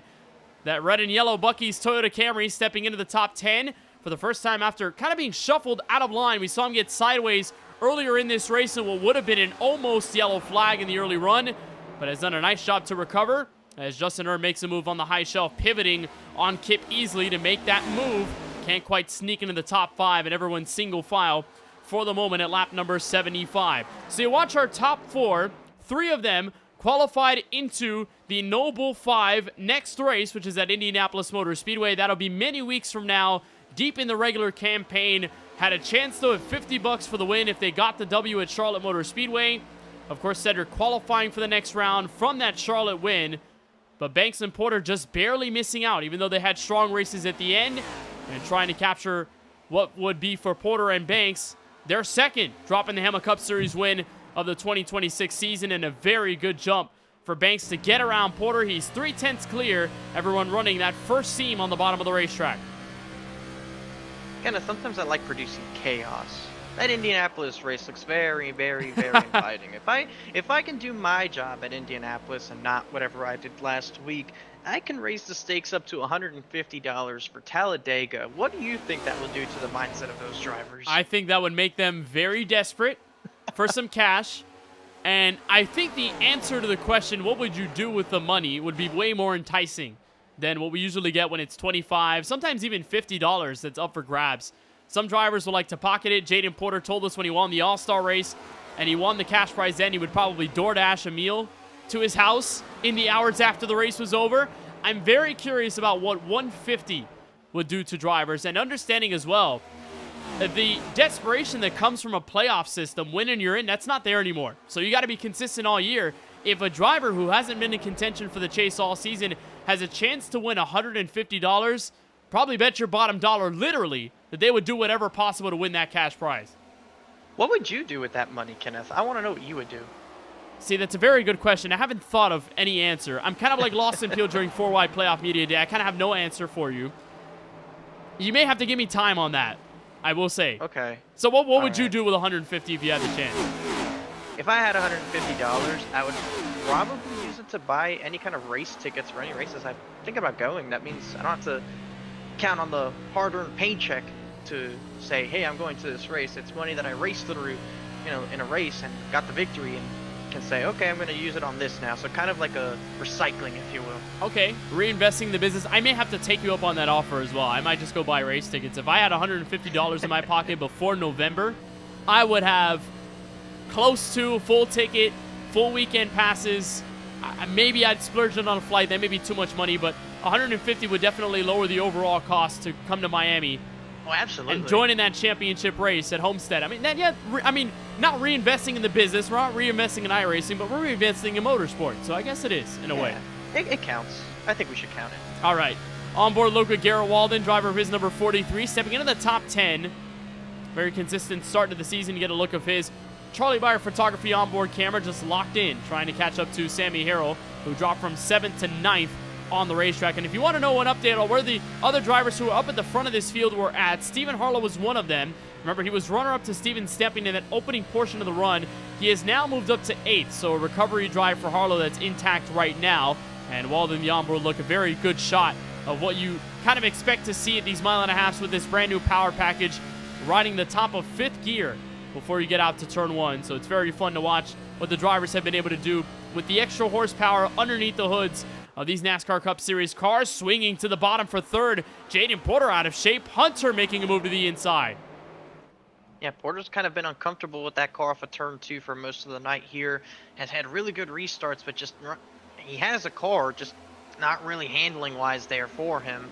As he makes another mistake, will drop this 3rd place position to Cedric Hunter, and David Duran in the process has claimed his way up to 2nd. Has been running that higher groove, trying to build some momentum to try and catch up to Brandon Banks, who remains within the tow of Steven Stempien. And I will say, now that you mentioned the horsepower differences and staying in 5th gear, one of the things I have noticed with this car, Kenneth, in this combination is, generally speaking, you don't really see shifting with this extra horsepower. That's something you see with the 670 package, I would say, more often. You see them go down to 4th gear to get that extra bit of acceleration with the higher RPMs and just trying to keep the car at a higher overall speed. But with 5th gear and having that extra bit of horsepower, you don't really want to shift down into 4th gear with this car. So you roll in fifth, you get to carry that momentum down the straightaways more often than not. So I think in that aspect, that's one of the things that the extra horsepower has changed, is you kind of eliminate that shifting necessity, if you will. And does that change the fundamentals of driving the car? Because I know a lot of drivers have spent years and years and years on an H-pattern 4-gear shifter in the old era of NASCAR. Crazy to say that's the old era now, from 2021 and behind that. But when you eliminate shifting, well, the drivers have, in this next-gen era, have been getting used to that at these mile-and-a-half tracks. Some of them not necessarily embracing the idea full-heartedly, but does that change it? Does it make it feel a little more comfortable for those drivers who maybe in those older eras just sticking in 4th gear and just let it ride for the rest of the race? Yeah, I think I'm more like those old heads, if you call them that, Kenneth. I like in oval racing not have to worry about shifting in these corners. I think there's still tracks you're going to see it at, say maybe in Nashville, Darlington, definitely tracks like New Hampshire, the shorter tracks where you just get the speed so low. But at these mile-and-a-half racetracks and big tracks, I was never a fan of going down, shifting into 4th gear. Just keep it in 5th and pick a line, try to run as good as possible. The shifting definitely would eliminate power of any kind of momentum you could build, because once you had to shift, you have to lift off the throttle or flip, and that just kind of kills a run really to a certain extent. So eliminating that means if you run a really good line in a corner, you carry that into the next corner completely. So if you get into a situation where you're running different lines, running different lanes, it kind of opens the door up for more stuff to happen. And I think with the old package, the standard package, if you will, that's what we saw at Homestead Miami Speedway over the last couple of months, is that with drivers choosing shifting, no shifting, depending on the line they ran, you saw big runs being able to generate by the high side. So you bring in this package, which at least from that standpoint, you eliminate the shifting. It allows you to get those runs down the straightaway more completely, and that's exactly what Durant has been trying to do over the past couple laps. He has a mistake there, but he has been closing in on Banks, who continues to just ride around behind that 88, who tries to remain 2 laps down in this race. You know, when they made the car of tomorrow, back in the early 2000s, as Cedric Hunter partakes in a move on the inside, potentially for second here on Durant, you know, back then, that was the idea of the future. Basic template cars, a lot of them just differences on the decals they had from manufacturer, but for the most part, it was a brand new race car. A lot of drivers took a while to warm up to it. Some didn't warm up to it at all and didn't really like the idea of it. But it, in a way, fundamentally changed the way stock car racing was before that point. And then when the next gen came in, probably the biggest overhaul of a NASCAR stock car we have ever seen, adding sequential shifting, adding a diffuser, a full underbody on the race car, no side force. You keep the car equal on both sides. You lower the greenhouse. You try to make it look a little bit more like the street companion for Chevrolet, Ford, and Toyota. And the way the drivers have to drive this car, it doesn't work in the old era. As Cedric Hunter now, great run off turn 2, back straightaway, look to the inside of the Valvoline Chevrolet. It took Durant a little while to build up a sizable run. It takes Hunter the matter of 2 laps, and Cedric Hunter, new race leader with 110 laps to go. Hello, 3-time race winner Cedric Hunter, leading for the first time here tonight. It took him all a bit of this run to get up to the lead. We have had a couple of pit stops here in this run. I believe exiting the pit lane there was actually the 40 of Alex Mascarella. He's multiple laps down in this race. But to kind of piggyback off what you were saying there about those changes, Kenneth, and I think you can kind of feel that if you run a mix of these next-gen cars and the O'Reilly Autoport Series cars. Those O'Reilly cars still kind of drive the way a classic stock car would to some extent, especially if you did run 110% horsepower. They kind of feel like the closest thing to the Gen 6 did before the changes and all that were done to it to increase the downforce and lower the horsepower packages. And I think that's why a lot of people like it. You can get the right rear out of it and kind of sling it sideways without the fear of it necessarily burning the tires, without it indicating that you're going to automatically spin. If you get on the right rear in this car, good luck. You're either going to go fast or spin. There's no in between. It can end your race. And I think there's a lot of people that don't like it. I personally don't exactly like that idea of it just not being able to get on the right rear and it spinning out like that. A lot of people probably feel the same way from an overall standpoint, but there are drivers that are good at it. You think Cedric Hunter, Brandon Banks, Stephen Maggio, Lawson Peel, prior to the changes that they made with the aerodynamics, you could definitely say he was probably up there. Brandon Hawken, Steven Stempian, a lot of drivers are good at it, even if they don't like it. I mean, I think it kind of falls back on that COT conversation. Kyle Busch won the first race at Bristol. He said he can't stand to drive those things. They suck. Yeah. Yeah, he was pretty successful with it. I mean, it all comes down to just getting used to the format, getting used to the vehicle, and that was also the case. I mean, Joey Logano in the NASCAR Cup Series playoffs. A lot of people complain that he was able to get to the championship 4, win multiple titles under the format, but the truth of it is, he saw the format for what it was, understood what it took to win, and just did those things to be able to win. And a lot of people will talk about how those championships aren't legitimate, and there is a valid reason to talk about that, have discourse. A lot of the fan base have discussed the playoff format, and now, which is going to be in past tense, as it's now a chase for the cup. These drivers continue to go in the middle of our conversation, battling for the lead. Brandon Banks gets around. Cedric Hunter, a loose moment in 1 and 2. Yellow flag breaks up the monotony, 95 laps in, and a car stranded on the back straightaway. It's Ethan Thompson, 17th.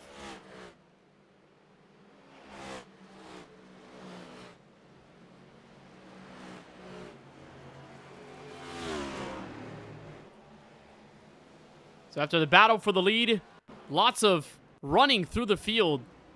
And another yellow flag comes out with the Sobe, number 99, the Depp Racing entry of Ethan Thompson. Get a look here in 1 and 2, just trying to chase down Ray Rogers. This was all the way back in about the top 15.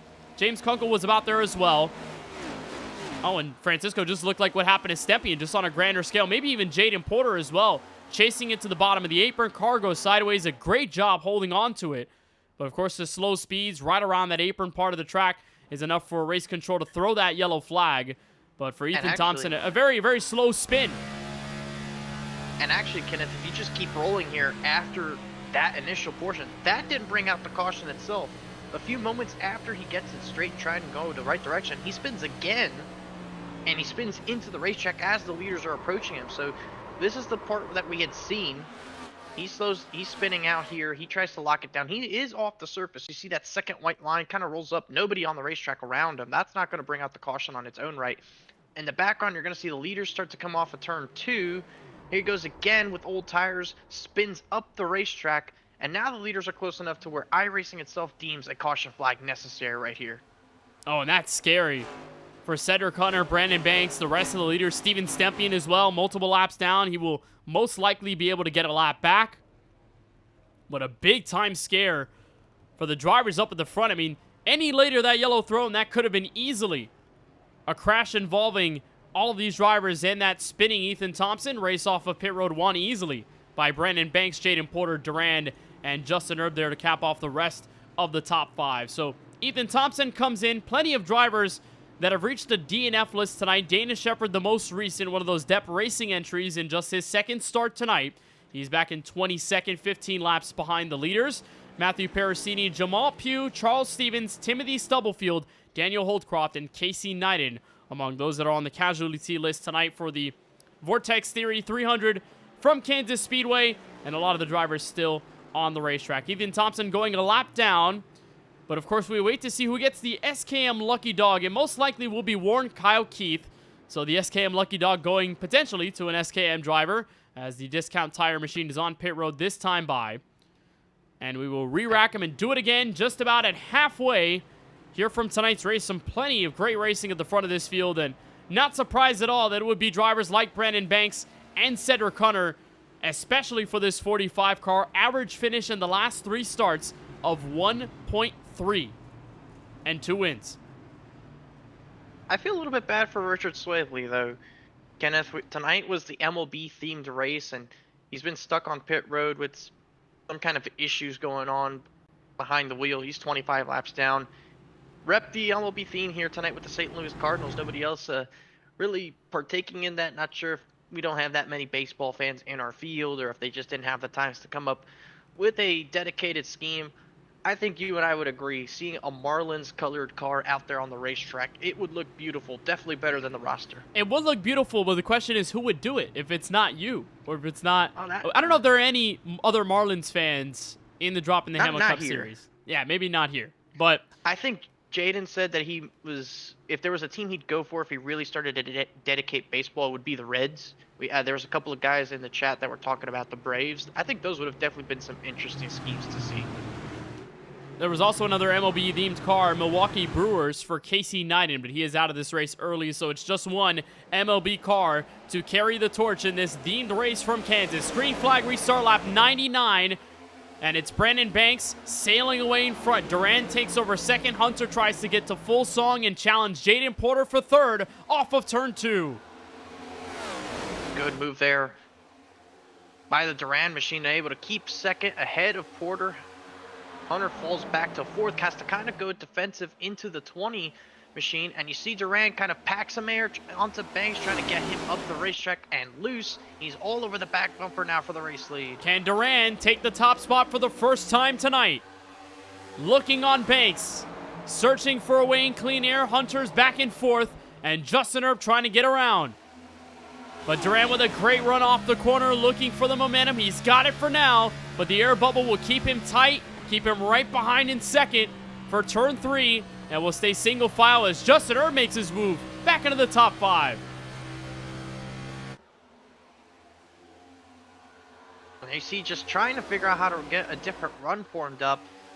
He hasn't really moved up to the complete high side. You see him go up there, but not all the way up. He's trying to kind of diamond this corner to get between the middle lanes of this racetrack, and Banks is kind of placing his car nicely to kind of eliminate any run Duran can form up now. And Duran has to keep in mind Porter and Erb behind him for position. If he runs way up there too early, he can end up side by side for position and, well, eliminate any kind of run he can form at all. And for Banks, just maintaining that position at the front, keeping an elbow room between himself and Duran back to turn 1. And Jaden Porter not too far behind. Pair of car lengths back to Duran, so a proper battle could form there, and maybe even more if Cedric Hunter is able to work back up around Justin Erb. Big moment for Duran, sending it sideways. Car saved, but that will lose him chunk of track position and time as they come back to turn 3.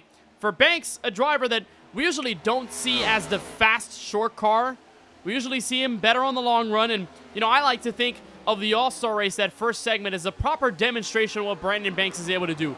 First 5 or so laps, he gives up the lead. He goes back to fourth, hangs in there for about 15-20 laps. As soon as the front drivers start to run the tires off of their car, Banks slowly creeps up, makes his way to third, then gets around to second, and eventually rallies back to the lead. You don't often see Banks just clearly staying up in front and maintaining the dirty air behind him, but a great restart from Brandon Banks carries us through halfway here from Kansas and opportunistically opens up the gap. Half a second between himself and Duran, back to 1. The moment from Duran definitely created a bit of a gap for Banks to kind of relax, maybe not drive the car at 105%. He could probably relax to about 95% for the time being. And then it's about another 0.6 back to Jaden Porter. Then Justin Erb and Cedric Hunter, which is a pretty decent fight inside the top 5. But a lot of the field has gotten spread out on this run compared to the previous runs that we had been seeing. Here's a fight just outside the top 10. Man, Scheich, who started outside of the front row in this race, kind of fell back with the early contact, and it's just been tough for the 23 to get back into the right spot. He had probably his best run in this series at another 1.5 miles at Kentucky. Kenneth finished second in that race, and it just, hasn't really had a great enough run like that since then. It's just been kind of bad luck stricken. Yeah, Ben Scheich, of course, that Charlotte race last week, we talked about his scenario then. No caution flag coming out for his tolling suspension damage, and just hard for him to overall get back into the game as the race continued on in Concord, North Carolina. But a breath of fresh air could await him tonight. Still a long way to go. Still one half of the race, and potentially one more pit stop left, barring we do not get any yellow flags for the rest of the night. How about Alex Huffman? Hasn't made too many starts in 2026, but one of our newest additions to the Droppin' the Hammah Cup Series, and certainly getting in on the colorway, the bright neon green and yellow, which signifies this Droppin' the Hammah Cup Series colorway. And the 17 car, chance to move up into 7th. Kip Easley gives way to Sammy Harrell. And Huffman, if you have seen a similar style of paint scheme before, if you've been watching other races on the KBueno Racing Network, particularly with the Next Gen, you would understand that on Wednesday nights, Alex Huffman is the main driver behind the paint schemes of Mikey Neal. He's sideways in turn 3, hangs on to the race car, will stay in front. What a save by Alex Huffman and his own designs paint scheme number 17. We've seen that plenty of times this evening, Kenneth. It's incredible just how much these cars are getting sideways, and that is 100% in attribution to the extra horsepower. This car, like you mentioned, does not like to get sideways, but when you have that extra ability going to the rear tires compared to normal, it will have that tendency, especially as you start getting those temps up. Oh, he's going to get sideways again, but the wall saves him this time. He's going to try to keep it under control, and he does once again. So just an out-of-control couple of laps as Kunkel gets into the wall trying to get around him. There's Stempien further back, making contact with Warren Kyle Keith. Keith is getting pushed around. Kunkel's in the middle of this as well. And Huffman is able to save it, just running the high side. Yellow flag out once again. And it's potential trouble on the back straightaway. David Duran fell all the way back to 6th in his attempt to get up to the race leader, Brandon Banks, and is regaining the track position. So was there trouble, or was it Warren Kyle Keith involved? Yeah, it looks like Keith, just as that kind of shot went away from us, that contact that you had seen live with Stempien was enough to get the 24 sideways in the trial when he spins through the grass and comes back up on the racetrack. So we saw this part. We didn't see this, which is him going through the grass, kind of doesn't really come off the throttle. And there he goes spinning, bringing the caution flag out for another time this evening. And I think I just heard someone's engine go up in smoke, but I'm not quite sure who. We get another look here, this time with David Duran. So remember, he was battling for the lead with Brandon Banks attempting to catch up. There must have been a sideways moment for the Napa Auto Care Chevrolet. We saw a bit of that in turn 2. Oh, there it was. Turn 4. Car wrangled out of control, was able to get it back right. And Porter, Herb, Hunter in the battle for position. They end up getting around, so Duran makes a drop-off through the field and is able to recover now 5th as a result of this most recent yellow flag. And we just got word from Alex Huffman in our YouTube chat, just not to talk about him. I think it is a commentator's jinx sometimes, Francisco, and we hate it because we like to give attention to the drivers in the field. We like to show some love when we can. But there are just those moments where you show love to a driver, you're talking about them, and then all of a sudden there's a crash or some bad luck hits them at the wrong time, and we either catch it live or we catch it a few moments after we pan away from them. But we do have a change of strategy on pit road. Remember, Porter and Hunter were on an earlier stop than the rest of this field. Everybody was on the level playing field from the most recent yellow flag, and now it's Banks, Durand, and a few other lead lap cars that come in, and overall, it's 8 cars, now make it 6 cars that have stayed out. Total of 3. Oh, 3, there it was. Hunter, Harrell. Yeah, Porter, Hunter, Harrell, there they are. Stempien tried to see if he could stay out to get another lap back with the wave around, but it's still going to be 2 laps down for the 88 machine, as Banks will be the first driver on 4 brand new tires here. And it was about 12 laps that they had run on those sets, kind of reminding you of earlier in the race when Cedric Hunter and Jaden Porter kind of did the opposite of that kind of move.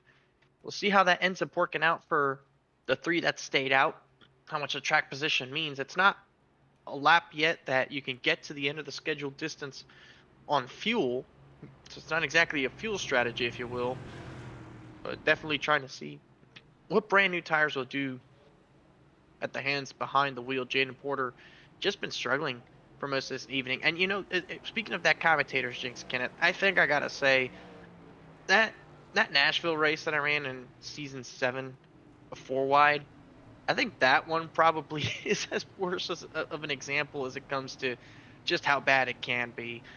I think just about every handful of laps, you mentioned my name as I was getting into the top 10, and boom, something would happen. And well, that was the storyline, right? It was you up in front, and then the incident happened, but then you rallied back. So then our storyline was you coming back, and then it happened again, and then you rallied back in the top 10, then it happened again.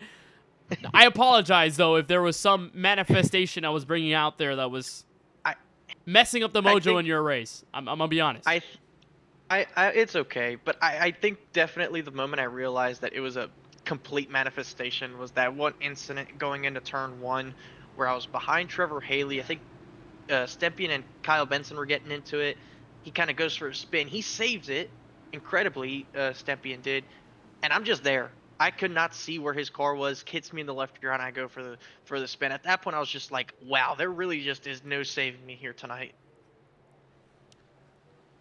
Well, for Jaden Porter, hoping that he can escape any possible commentator's curse, he's got Cedric Hunter, the 3-time winner, on the outside. It's 3 cars, correction from what I said earlier, that stay out. The rest of the field on 4. Fresh Goodyear Eagles, green flag back in the air. In the Vortex Theory 300, it's Porter up in front, Hunter having to keep the defensive wall. Do the fresh tires prevail off turn 2?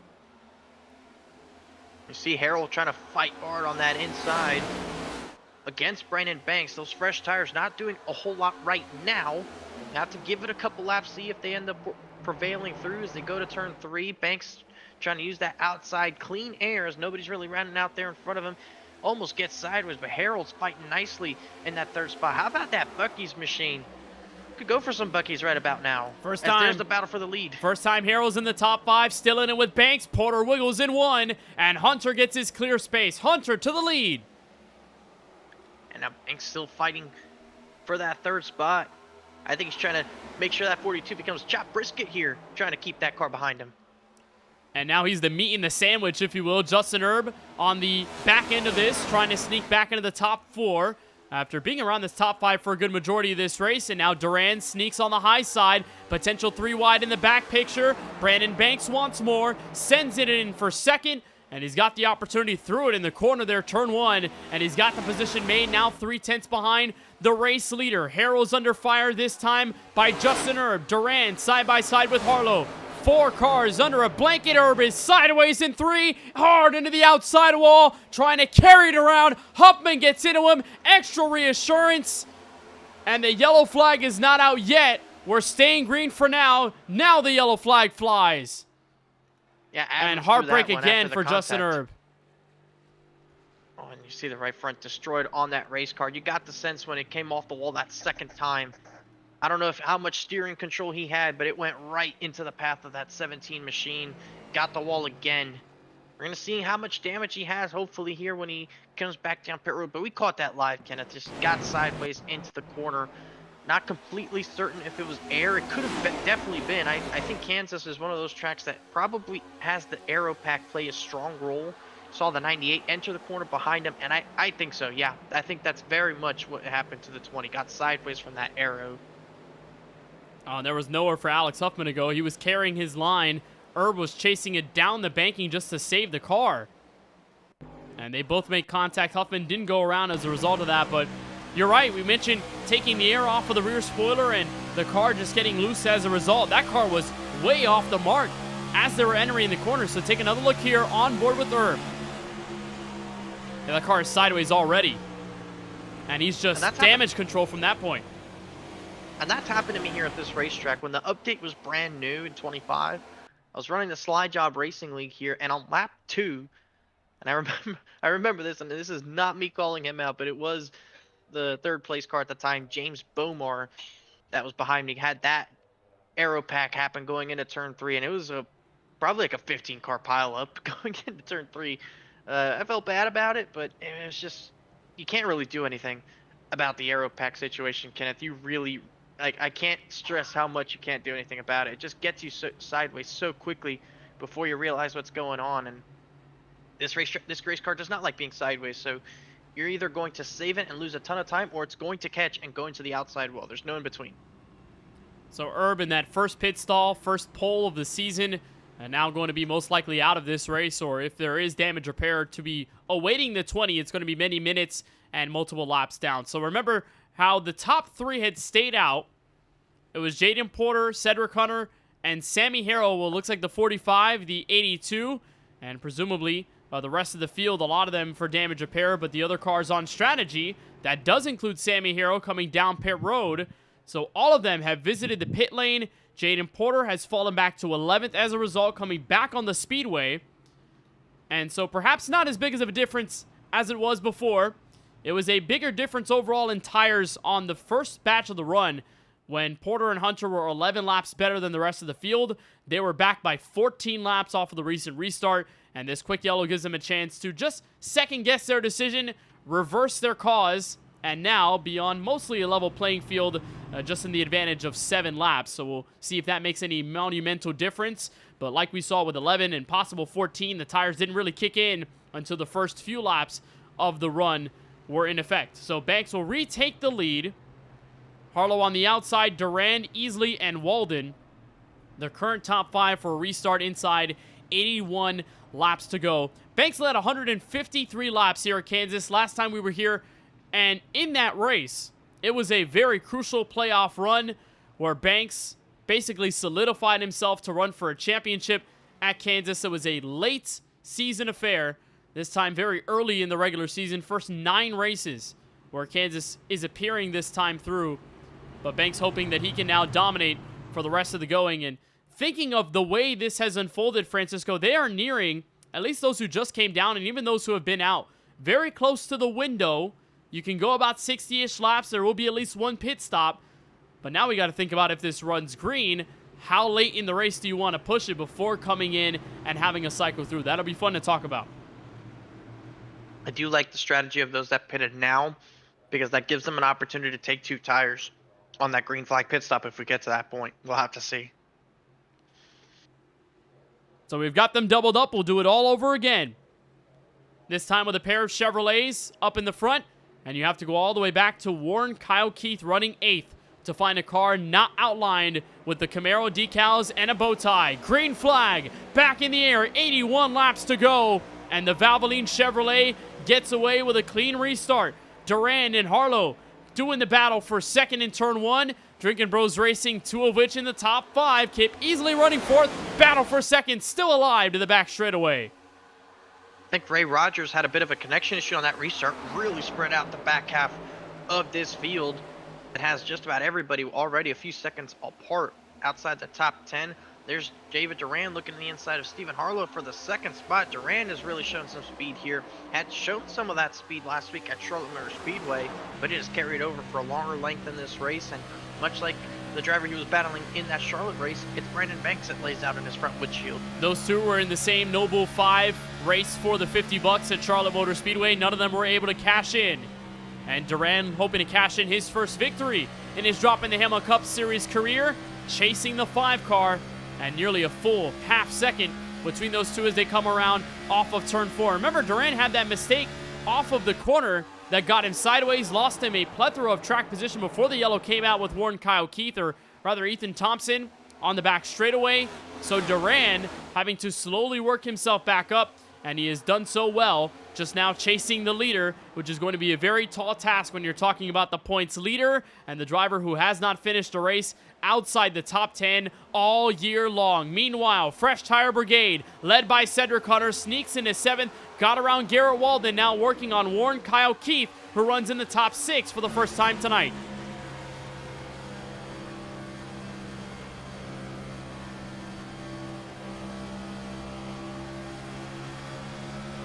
On board with Keith.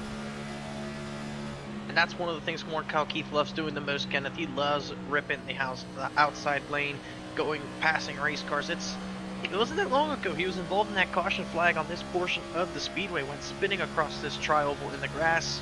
Now he's in the top 5. Just exemplary of the season that Warren Kyle Keith has had. Only 3 finishes this season inside the top 10. Most recently, a runner-up placement to Cedric Hunter at Texas Motor Speedway. Emotions very much run high for Warren Kyle Keith, a driver who knows the pace that he has, knows that he's aggressive, but he likes to stand on it, likes to be defensive, likes to be a Ryan Newman-esque driver, someone who is very difficult to make passes in on the racetrack. And there's the fresh tire power for Hunter, making waves into the top 5 off of turn 4. But Keith, even in that moment, led a bunch of laps at Texas, and then on the strategy in a late race restart, fell to the 45 for the win, and just dejectedly said over the radio, congratulations to Cedric Hunter, knowing that it was an earned victory for the 45, but knowing just how tantalizingly close he has been throughout his whole career for a Droppin the Hammah Cup Series victory. He's in the top 10 now, fighting back on Hunter, exit turn 4, but he'll wave back, stay in line, hit the reset button as we carry ourselves through the rest of this run. And speaking of big movers, how about Christian McCrelly? This EP Lab Chevrolet hasn't been around too much all night long, started pretty back far in the field, but McCrelly on the strategy alone has been able to get into the top 10, and Brad Fulham as well from 10th. You see up and down this field, there's some good stories in the process. Jesse Whittington just ahead of this 75 machine. He's worked his way up into the 7th spot. A little bit further back, Garrett Walden trying to come back from that not such good finish at Charlotte Motor Speedway. Ethan Thompson's recovered up into the 10th spot. He's trying to hold off Brad Fulham, James Kunkel. So numerous drivers are up here trying to see if they can put a good story to the end. And I will say, Steven Stempien has, Kunkel gets into the wall just in front of Stempien. I think there was contact there between those two. Stempien now still 2 laps down, but now he's the only driver, or the first driver, any laps down that's running in this race. So if a yellow flag comes out, Stempien will get 1 of his 2 laps back, and if there's 2 of them, this 88 could be back on the lead lap. Hoping that could be the savior tonight for the Methuen, Massachusetts native who's led a bulk of this race, and now just praying that the racing gods can answer what has so far been a cry to get back into this race competitively. Jaden Porter has been pretty far stuck in the top 15. You mentioned those struggles through the earlier portions of this race, and he was like Cedric Hunter coming down pit road around 9, now what is going to be 10 laps ago, and still hasn't been able to use the benefit of his 4 fresh Goodyear Eagles. Porter back in 12th, now be able to work on Brad Fulham just a couple tenths up the road. If you're trying to think of what's going on in the battle for the lead, it has remained at around 0.3 of a second, where Brandon Banks and David Duran are separated. They have so far just maintained their level of pace, while Stephen Harlow runs about a second adrift of the race leader, kept easily behind by 3 car lengths. And Cedric Hunter, who made that pass on Warren Kyle Keith not that long ago, has squeezed into the top 5 as the tire difference kicks in for now. And with coming to 70 laps to go, at least 1 more pit stop that can be in the cards. Again, we've talked about maybe saving fuel for a lot of these mile-and-a-half races, and Charlotte was one of them, no doubt. But do you fathom, Francisco, any idea of saving, or is it just too much of a buffer between when that window is set to be at a close and when this race comes to an end, that there needs to be a guaranteed 1 stop? It's just up to the drivers on when that happens. Yeah, they're 20 laps short as it stands right now from their last pit stop to the scheduled end of this race, Kenneth. So I think there's no chance at all that any saving will get into the checkered flag from when they last came down pit road. However, in about 5 laps, they'll be right around the edge of that fuel window of when they could make it to the end of this race with that pit stop. The question is, does anybody decide to come in on the front side? And I think that'll be a no. I think you'll see most of the drivers probably try to split this run up like we've seen over the past couple of weeks. They just try to split this final run, and we'll see how that ends up going into this final section of the race, who plays what strategies.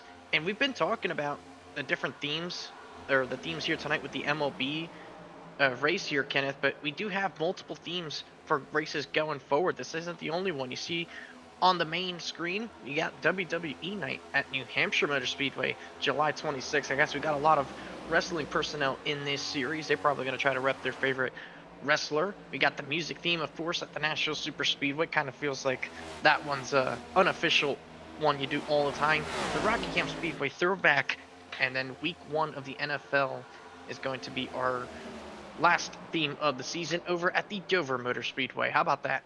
Yeah, that'll be a lot of fun. I think we're going to get a lot of paid schemes deemed to the NFL. Lots of big football fans in this Droppin' the Hammah Cup Series. Oh, Brad Fulham is around. Hard into the outside wall. Nudged off of Jaden Porter and from Steven Stempien.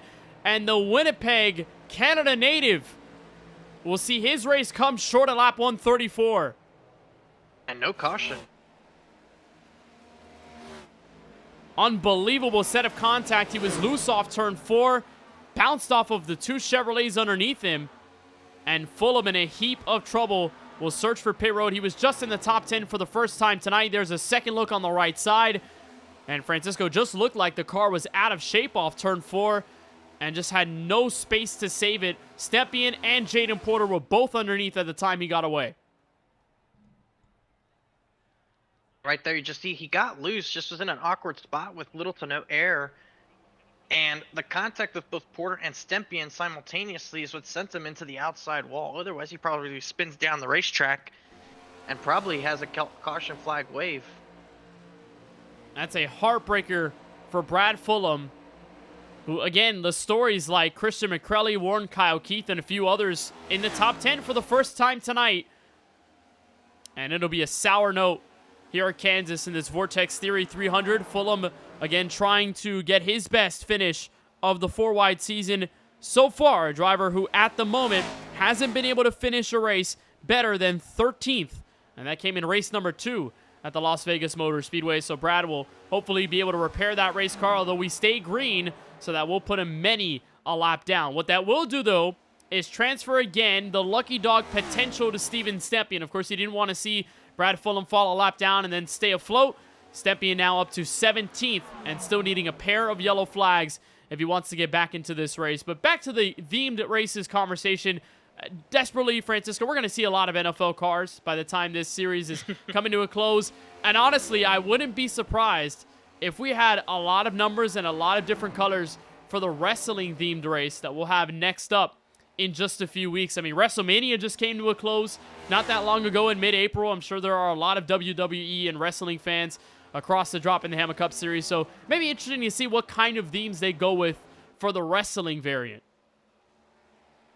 That's going to interest me. I know a lot of people that are wrestling fans, and with a wide array of who their favorite wrestlers. I have a couple of friends that are fans of Roman Reigns, a couple others CM Punk. There you go.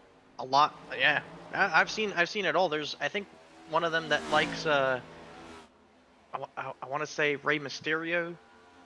A couple others that are a big fan of Cedric Hunter sideways down the back straightaway. He's spinning.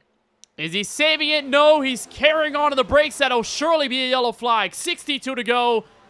And for the third race in a row, counting the All-Star event, Cedric Hunter goes for a spill. And I think it was the same situation as what had happened earlier in the race to Stepien and Kunkel. Just gets sideways off of turn 2. And at the same time, a little bit ahead, Stephen Harlow had gotten arrow packed from Kip Easley off of turn 2. So I think right here you could, honestly, Kenneth, I think you can attribute that to both things. I think Warren Kyle Keith is close enough just from experience that he's close enough to get the 45 more sideways than normal, plus the normal looseness we've seen drivers having. And at the same time, half a second ahead, the same thing was going on between the 6 and the 8 machine, except he didn't spin. There's the onboard look from Hunter. So, yeah, car gets unsettled like we've seen all night long. That's been the tail of the tape for both of these yellows. And Hunter does a great job at saving the car. But it's, again, the third straight week in which we've seen this 45 car getting sideways by himself or by just a similar situation of the aero pack with traffic behind him. Another look with the 6 car of Stephen Harlow. He was running in the top 5 and running behind Duran in third. Car got loose, nabbed the apron, saved it, and right behind in the foreground, that's where Cedric Hunter finds his spill, and our most recent yellow flag is going to come out right here at lap 141 with 60 laps to go. Some of the drivers staying out, and here comes Brandon Banks leading this affair, and now coming off of pit road all by his lonesome out in the lead. Kip Easley with a great pit stop, 14.7. Barely nudges against David Duran. And Kip Easley will win the race off of pit road, so a 1-2 for Drinkin' Bros Racing. Kip Easley's really had a great night, Kenneth. He has needed that 8 car has. He's almost won a race here before in this series back at Daytona to kick off season number 1. He's right around that cut line. He's on the positive side of it, but this is really going to help that 8 machine if he can close things out. And hopefully for his sake, it doesn't end like the 8 cars did today.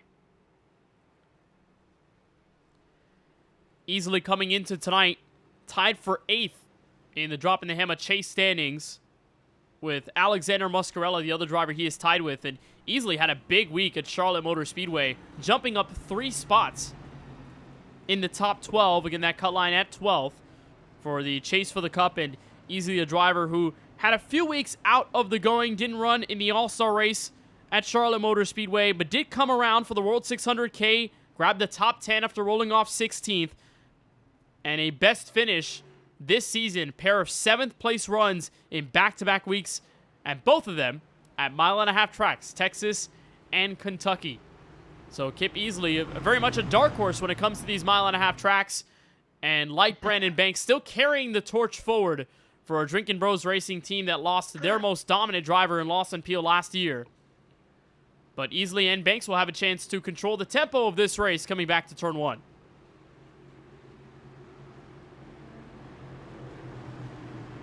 Let's see, this restart's going to be interesting. Now we don't have to worry about when the green flag pit stops are made. Everybody's going to be good to go to the scheduled end of this race.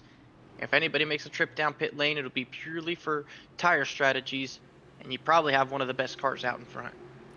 Interestingly enough, though, Banks chooses the outside lane. So he'll have help from Warren Kyle Keith in row number 2. David Duran to assist Kip Easley as they come back to the Sunoco restart zone. Brandon Banks is out of here, clear in the race lead before they get to 1. Kip Easley shutting off the door on Duran. Warren Kyle Keith falls back to 4th. A wiggle from Easley, nudge from Duran as they come off of turn 2. Banks easily in control by 2 car lengths. Has a decent enough lead. Now Duran is going to have a bit of momentum. He's going to try to challenge for second as Porter's rolled the top nicely. He's gotten himself up into 6th, and now he's trying to get into the top 5. A good run by the 82.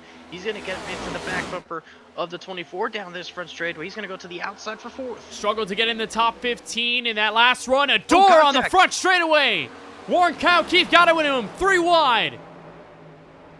Not sure if the 24 had a bit of a handling issue there on the tri-oval to kind of get into the 82 right there, as they were able to point it in the right direction. Nobody goes around, and Porter with the momentum continues to just kind of fly by. Has really made the outside work on these restarts all night long, and now he might find himself up into the 4th spot as Warren Kyle Keith is racing aggressively for that position.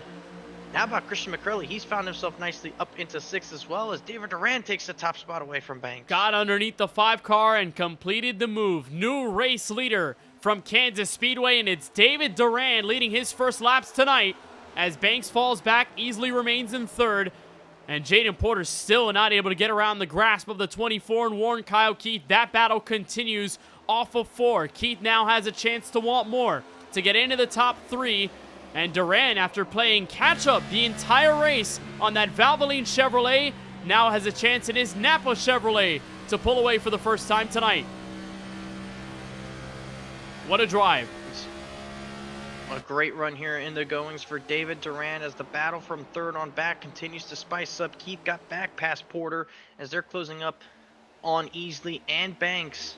The front of the field kind of bunching up here. McCrelly, though, trying to see if he can get into the top 5. Stephen Harlow not too far behind. And Cedric Hunter, who spun out not too long ago for this last caution, he's back up into 9th for all of this.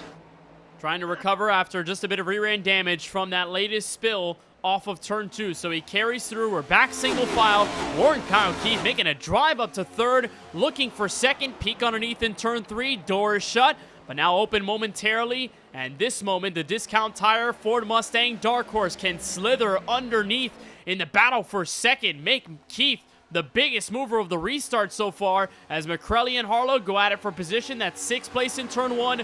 Porter and Easley battle for 4th, as Duran slowly getting chipped into in this lead, and a big run from Keith gets him underneath.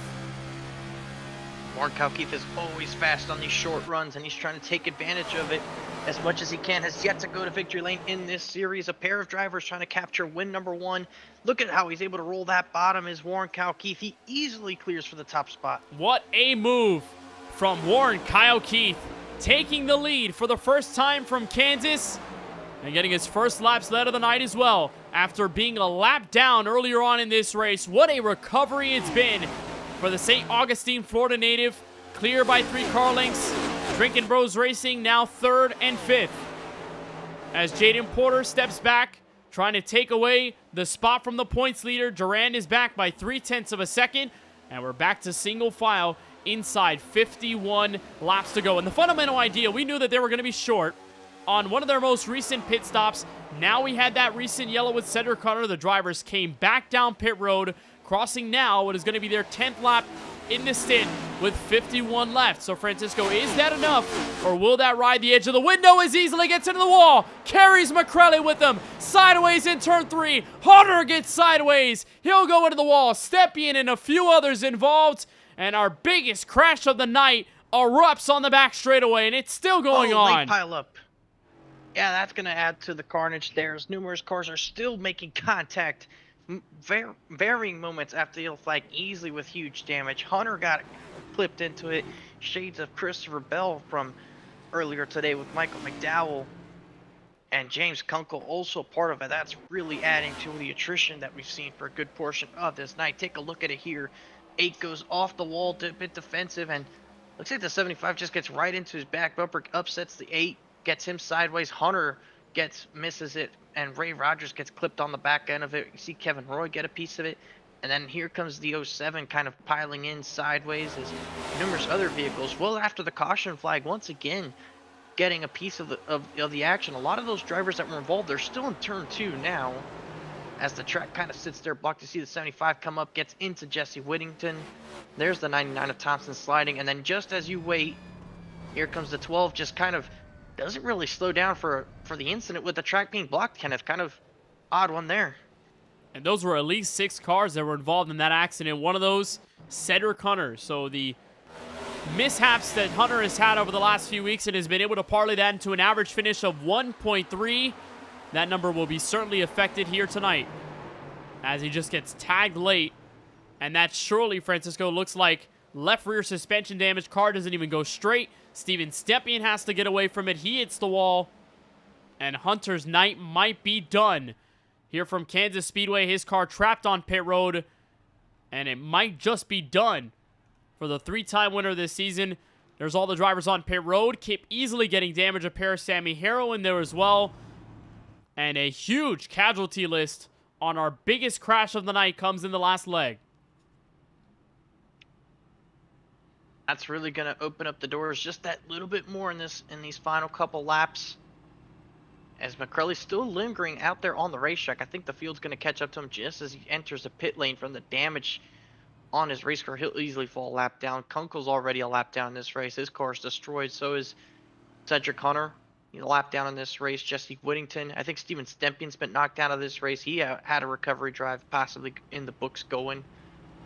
So with all that being said here, Kenneth, as the field is coming by, Kip Easley's car is still pretty much destroyed. Ray Rogers able to get back going. Easley's going to try to exit to the racetrack. His car looks pretty beat up. Not sure if it's going to meet any kind of speed requirements as far as being competitive. You see the damage on that car. The right front still looks a bit damaged as far as the body and the tire. But what that does is, with the 42 of Harrell, leaves us only 12 cars on the lead lap. And most of those recent cars that fell a lap down, Jesse Whittington, who was involved in that crash, 2 laps down. Cedric Hunter, 2 laps down as well. James Kunkel will fall a pair of laps down in his attempt to repair his car. Christian McCrelly was involved in that accident as well in the back straightaway. He is 1 lap down. And Steven Stempien getting a piece of that accident late.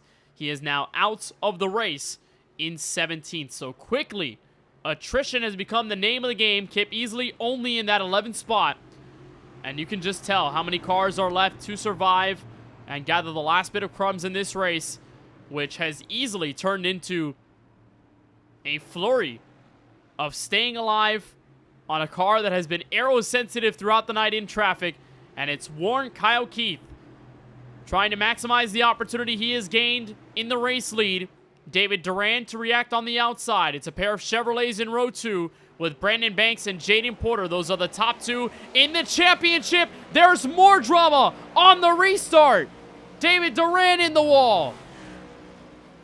Oh, and I think that was wheel spin for the 98. We talked about extra horsepower being an issue that most of these drivers have been facing all night. And I think with old tires and extra power, it caught him off guard on the restart. Take a look at it on the right side of the screen.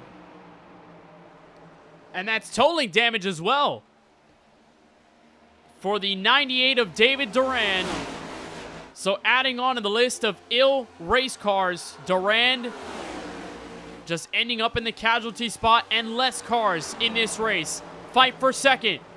Porter on the top shelf, trying to pinch Brandon Banks down low. Will the car step out in 2? No, it doesn't. Hangs on to it for now. They have let Warren Kyle Keith pull away, but the 3 Chevrolets engaged in battle. Now Harlow takes a step under for 3rd. Here's the replay on the incident with the 98 from that restart. He was on the front row outside, has to wait for the 24 to decide to go. He goes in the zone.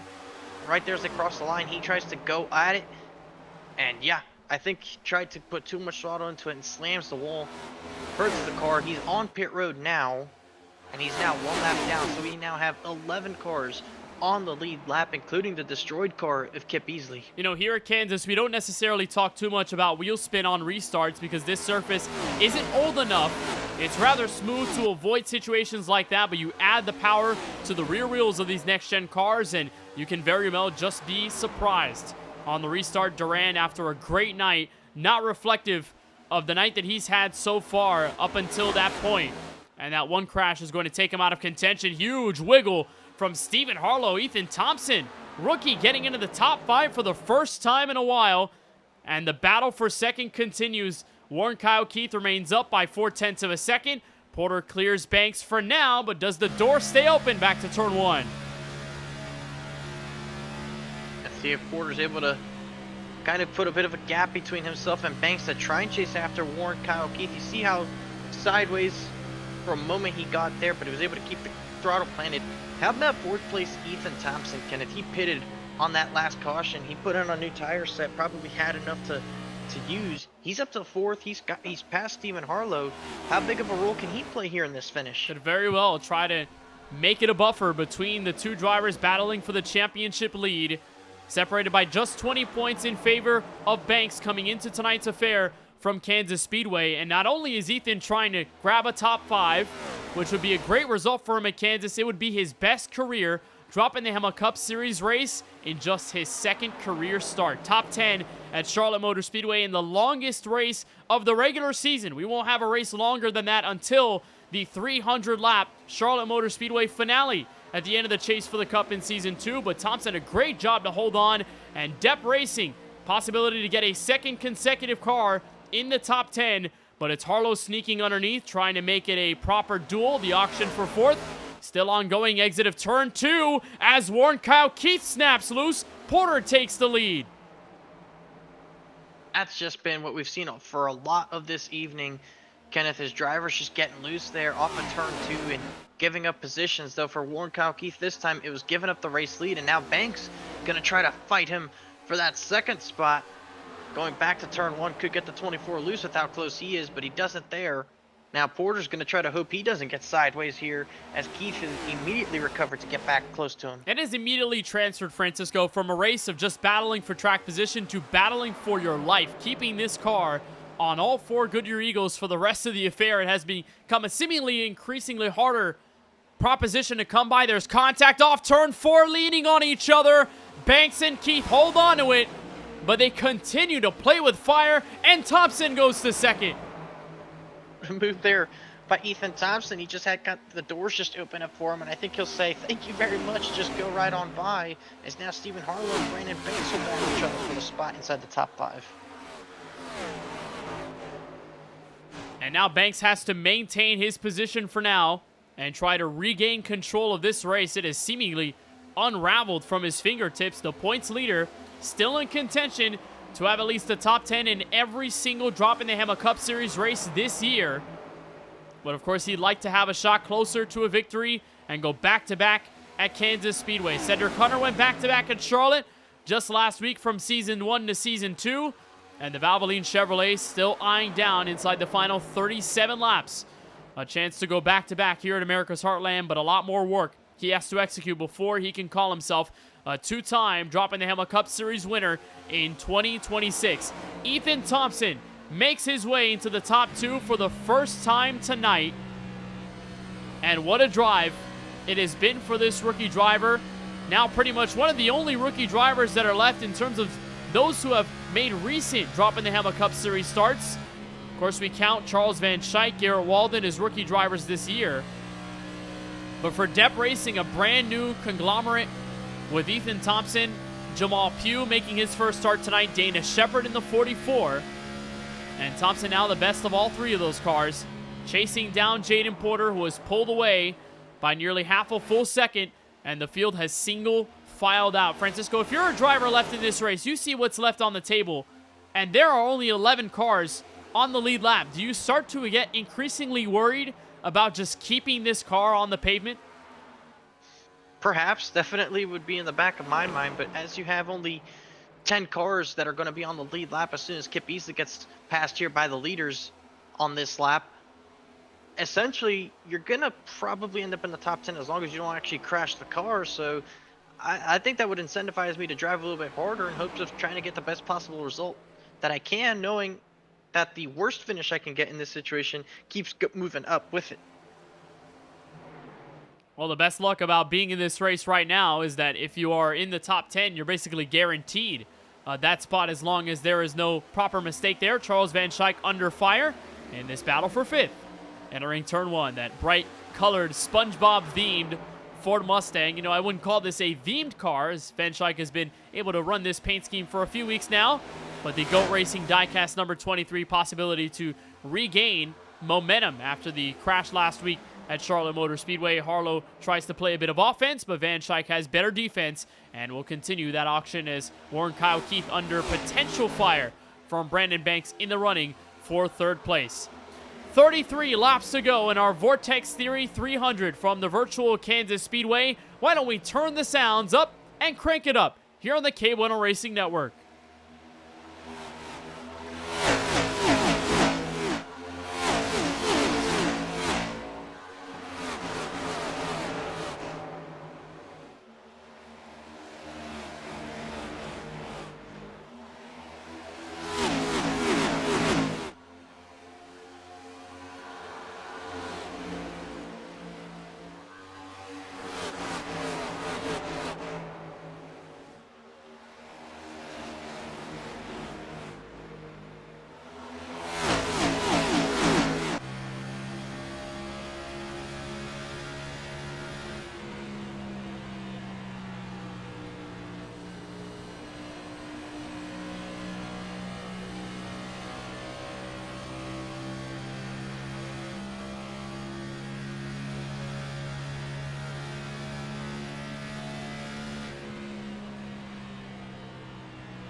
Long green flag run continues here from the virtual Kansas Speedway, and glad that you've been joining us for tonight's Vortex Theory 300, race number 9 of the 2026 Droppin the Hammah Cup Series season. You're looking at our race leader right now by 0.3 of a second.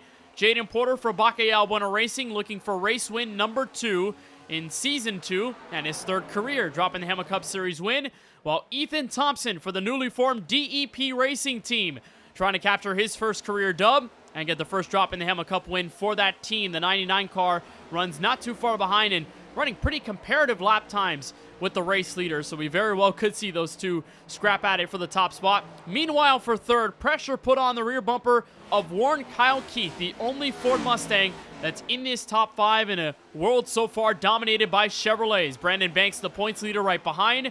A one-time winner here from Kansas and a one-time winner this season from Daytona, running back and forth. And Stephen Harlow is number 6 Chevrolet, just carrying into the rest of this top 5. There's at least a second and 2/10 to spare before you get back to Charles Van Schaik, who was engaged in really a mano-a-mano combat with Garrett Walden. So those are two rookie drivers that potentially could go at it for P6. But at the moment, only 10 cars on the lead lap. A lot of drivers have been caught out by aero packing, caught out by the right rear tire, and very much loose moments have taken plenty of drivers out of tonight's race, including a 6-car melee that occurred in turns 3 and 4 and took a bulk of hefty competition out with it, including Steven Stepien, Jesse Whittington, David Duran going sideways on this recent green flag restart that did not warrant a yellow flag, and we've been green ever since with 23 laps to go. So, Francisco, you've noted what's going on tonight, and very much a contrast to what we saw last week at Charlotte Motor Speedway, where in the nighttime conditions, the overwhelming sentiment from the drivers on how the car felt was a tight condition, understeer, carrying up the hill. Tonight has very much been the opposite effect with this Kansas Speedway and just the overall hot track temperature that we have in this race. I mean, I definitely noticed that last week we had a little bit of a loose condition as well. Probably not to the same extreme as we've seen here today. But that's what it felt like behind the wheel for me anyways, is what we've seen a lot of the drivers have happen to them. Had those big moments last week with the right rear just kind of step out on me. Nothing I can really do about it. And it's been kind of turned up to 11 here this evening. A lot of these drivers struggling to put the power down. A lot of them hasn't resulted in yellows. A few of them have. And right now, Jaden Porter finds himself at the front of the field by only about 0.6 of a second from Ethan Thompson. Remember, Ethan has about 11 lap better tires than everybody he's racing around. And though he's not exactly running down Jaden Porter, it's still an advantage nonetheless that could affect how he plays strategy if we find ourselves with a yellow flag in the final 20 laps. So we'll just keep an eye on what Thompson is doing, whether he's just saving his stuff or whether it's just been increasingly difficult to make a way on Jaden Porter. There's Stephen Harlow getting around Brandon Banks. That fight for 4th decided before they get back to turn 1. And the temperature conditions on the bottom right-hand corner of your screen tell you a pair of stories. One of them, of course, it's hot. Here at Kansas, 100 degrees flat on the track temperature, so an 81-degree air temp. But you look under that, and winds to the southwest at 18 miles an hour. That is nearly 20 miles an hour blowing to the southwest. And, you know, we talk about these cars being mostly aerodynamically sensitive. Wind does play a big role in that. I can recall instant talks about the Indianapolis 500 in several years where if the wind blows the wrong way off of turn 2, cars are going to start slipping up. They're going to spin around and cause crashes. Although we don't talk about it too much on iRacing, it still does play a role in the way these cars handle, especially when you have a breeze that large at 18 miles an hour. And a few laps ago, Kenneth, we had the 23 of Charles Van Schaik, had a moment down the back straightaway, did not bring the yellow flag out. Much like we've seen a lot of the night, just goes sideways off of turn 2. Great job of not hitting the inside wall, but was running 6th. He's now running 7th.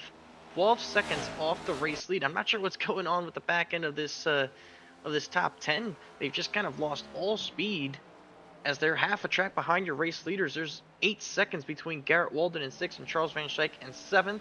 Sammy Harrell's on the verge of possibly going a lap down before this race ends, and he's in 10th. And we're looking at also drivers like Kevin Roy, who's back in 8th. Ray Rogers, who's hanging on to a top 10, looking for his first top 10 affair since Echo Park Speedway in Hampton, Georgia, not that long ago in this season. So it's almost that double-edged sword, right? You make a mistake if you're Charles Van Schaik and does a great job of saving the race car, and you think, well, that's a mistake, that's frustrating, but then you only drop 1 position and you're still in the top 10. That is how wild this race has been tonight, with all of the attrition and the drivers taken out in instances of cars going around and cars ending up in the outside wall. You can nearly spin from a top 10 position and still not lose it. That is how widespread this field has become in this potential final green flag run as we approach on 15 laps remaining here from America's Heartland in Kansas. So just to give you a rundown of where everyone is on the racetrack. Jaden Porter, who led 183 Droppin the Hammah Cup Series laps in 2026 before tonight, has overall increased that number. He's in the race lead by 0.8 of a second over Ethan Thompson, that DEP Racing Chevrolet, in just his second career start, looking for his career best finish. Warren Kyle Keith looking for third place as he runs there. Stephen Harlow, you're watching him right now catch up to the third place car as he runs in fourth. Brandon Banks, the current points leader and a driver who has never finished a race this season outside of the top 10, is looking to complete that streak and keep it going for the regular season as he runs in fifth. Garrett Walden, the Walmart Chevrolet, back in sixth place. The aforementioned Charles Van Schaik dropping to seventh. Kevin Roy, Ray Rogers, and Sammy Harrell, the rest of the top 10. As for the rest of the cars that are in the top 15, they are 5 laps down or more, but still running. With Kip Easley back in 11th, Alex Muscarella 12th, Lauren Vincent in 13th, and Cedric Hunter, one of those cars, a casualty of a large crash in 3 and 4 earlier on tonight. He's back in 14th place and still the last car technically on the speedway. Onboard look from Harlow, chasing down Warren Kyle Keith. Our best battle so far is for third. And the closest battle on the racetrack for position is between those two. And Harlow's been able to make these passes all night long.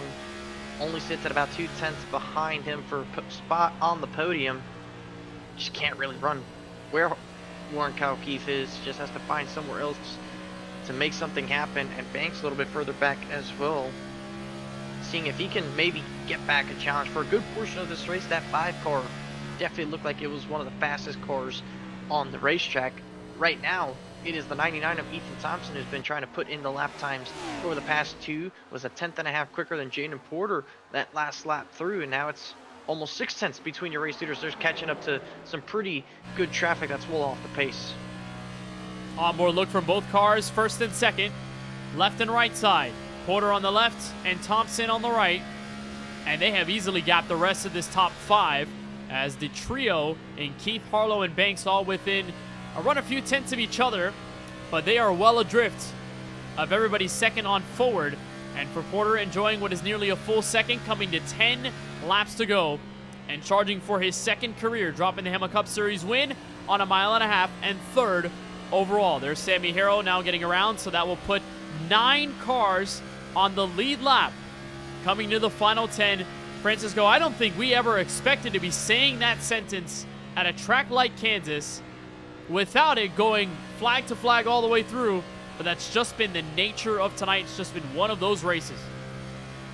Yeah, we've seen that a lot really in the last couple of weeks on this channel. You think back to last Monday night in the Truck Series race over at Indianapolis Raceway Park.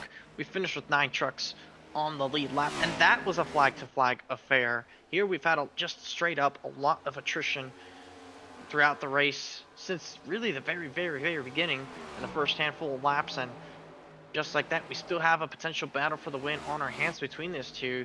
Thompson's had his fair share of moments of being faster than Porter, but he is really struggling to put the power down. That's just hurting his ability to close the gap consistently. And if you're Porter here enjoying this gap, do you sense where that gap is fluctuating, and do you maybe push harder, be a little less aggressive? Do you try to balance both sides of the coin when you notice a gap that large, or do you remain push and just maintain the car on the speedway and just let Thompson do as much as he can to creep in that gap?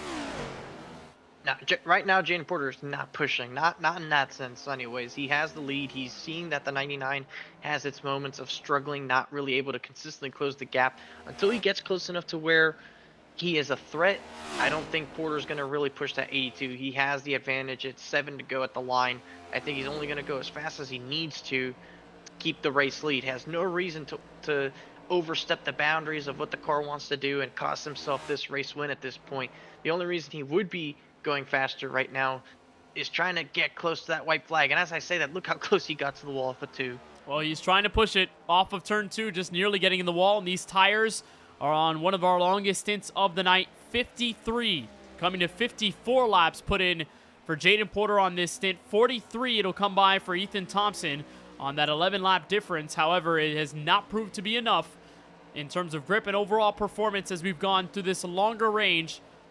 And with 6 laps to go, the drivers are barely going to get into that fuel window that we've been talking about all night long, how it went from a 2-stop strategy and then ultimately came down to 1 stop later on, and then eventually had the most recent caution flag where now everyone was in position to make the checkered flag, and all of them out front, 9 of them on the lead lap total, have survived up until this moment and are enjoying a very long green flag run that could bring the end of tonight's race from Kansas City, Kansas. And thinking back to what Porter has been able to do, where a team has shrunk from 3 to 1 in the span of a few months, with a team that was mostly part-time, where Ethan Fonseca Moreno and Steven Maggio joined Jaden Porter in this BBR group.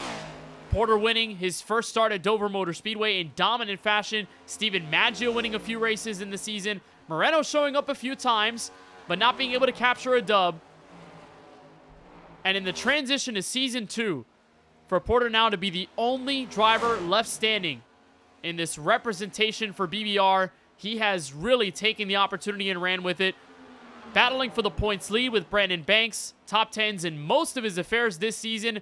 And of course, that race victory at Las Vegas that catapulted the beginning of his campaign. Porter has remained consistent since then.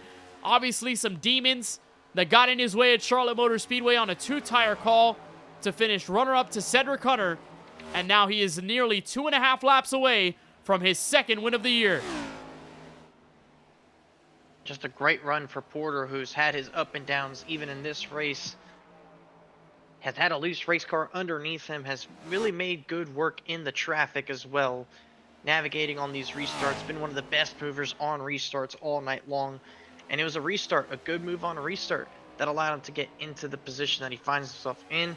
Now 1.5 seconds separate himself from Ethan Thompson. Brandon Banks still close enough behind Warren Keith to maybe mount a charge for 3rd here in the final lap or so. As Banks gets sideways off of turn 2, big moment, but he saves it. That could have easily been the caution flag that could have changed this race around even more so. Now he's going to have to hope Garrett Walden doesn't close any more on him to try and battle for that 4th spot on this white flag lap. But there's Jaden Porter, takes the white flag. This race will be official no matter what. And now he's a mile away from getting his 2nd win on the season. And that's a sense of relief for Jaden Porter. No yellow flags. This race will end no matter what. And on a race that's been all about survival, Jaden Porter goes from not putting in a qualifying time, working his way through the field, and capturing victory. For the 2nd time this season, Jaden Porter is a race winner, and he does it from Kansas.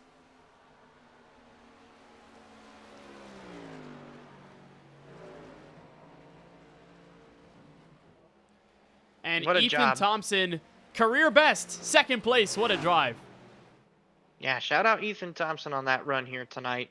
In just his 2nd start in this series. Gets a top 3 effort. Gives the congratulations to Jaden Porter on the win. There's Brandon Banks, who finishes 4th when it's all said and done. Keeps his streak going. Jaden Porter, after the disappointment, which is a huge understatement, on his Wednesday night, had the lead of the championship on the white flag. Makes the contact with Steven Maggio. They both don't win it. I'm sure in some sense it's just a band-aid that doesn't quite heal the entire damage done to get a win here on Sunday night, as he'll burn it down and drop in the Hammah victory lane.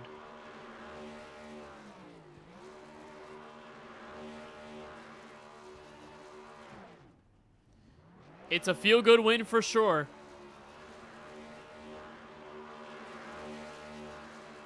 And in times where we've used the 110% power increase for the NASCAR Next Gen car, it is 1st, 2nd, 1st. For Jaden Porter, that includes the All-Star race at Charlotte Motor Speedway, in which he won. And now his first points-paying win since Las Vegas Motor Speedway Race 2 of this 2026 season. A drive well-earned for Jaden Porter. Continues his celebrations. Put it up against the wall. Why not? Jaden Porter, a race winner for just the 3rd time in his Droppin the Hammah Cup Series career, and his 2nd coming tonight here from Kansas Speedway. So let's bring you the unofficial results after things come to a close here in Kansas City, Kansas.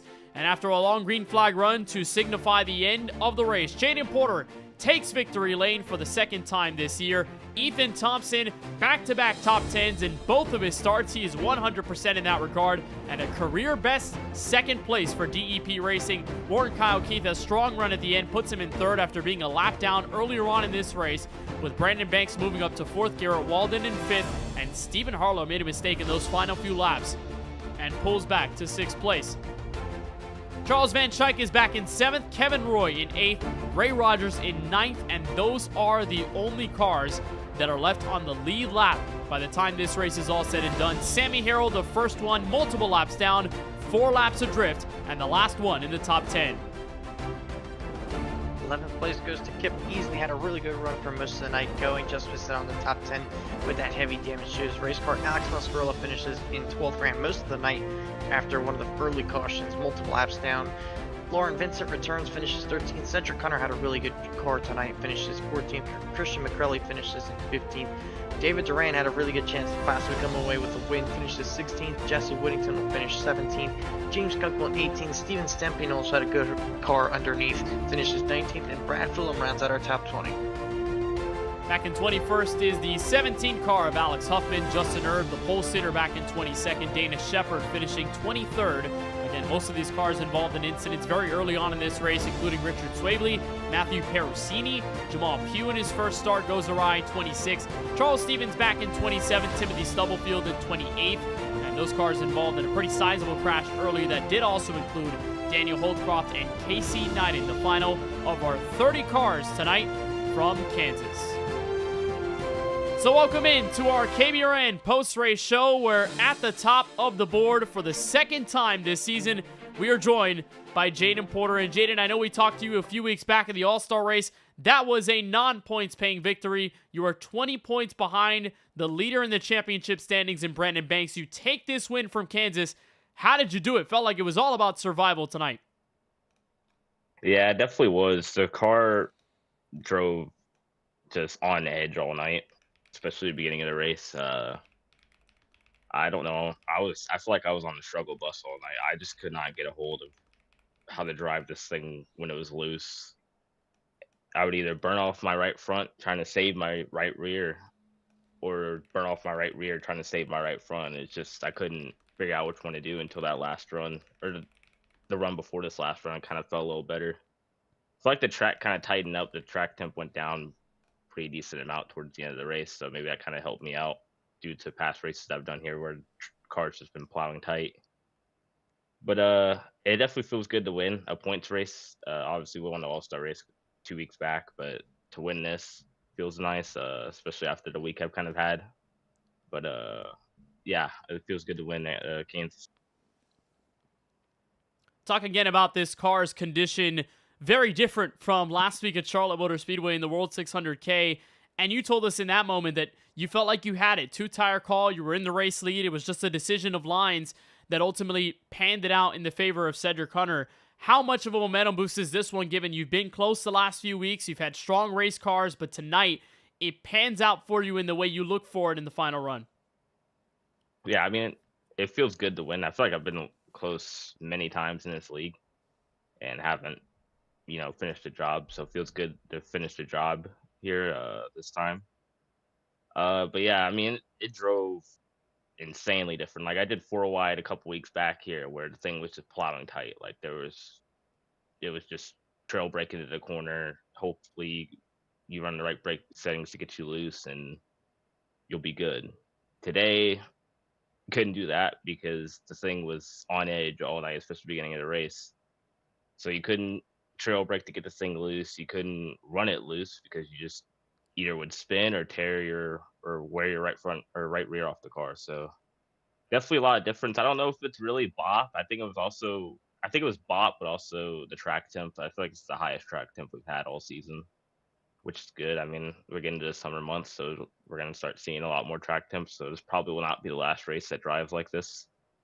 So I feel like driving a loose car fits my style a little more. I need to get used to driving it loose. I haven't really drove the next gen loose in a while, it feels like. So gotta get used to driving the cars loose for the summer months. But like I said, it feels great to get a win. So now we pull into what is the gauntlet of this Droppin' the Hammah Cup Series schedule. And for now, you and Brandon have been the class of the field, coming down to top 10 finishes, consistency, now wins. Of course, this one for you tonight. What do you make of what's going to come in the halfway mark through the breaks in May and going through those summer months where it's going to become more frequent again in Droppin' the Hammah Racing, but very different tracks, and you won't see a mile and a half proper until the first race of the Chase in Chicago? Yeah, it's probably the chaotic part of the season, I would say. I feel like I got a couple good tracks coming up. I got to look at the schedule again. I don't remember what exactly is coming up next, but there's a few good tracks for me. I think I'll probably be missing a couple, unfortunately. But yeah, I feel pretty good about the gauntlet schedule. Obviously, if I can make those races, hopefully we'll still have a chance at the regular season title. But if not, we'll just come out here and try to get as many wins we can for the playoff or the Chase. So I mean, I feel good about anywhere we go. We got good speed, so hopefully we can win some more races. Well, Jaden, a strong performance tonight here from the virtual Kansas Speedway. Second victory of the season, third Droppin' the Hammah in your career. Anybody you want to thank, anyone to shout out here for the win? Yeah, thanks to everyone at KBueno Racing. You, Kenneth, for doing the broadcast. Everyone at KBRN. Thanks to Ally. Thanks to Chili's.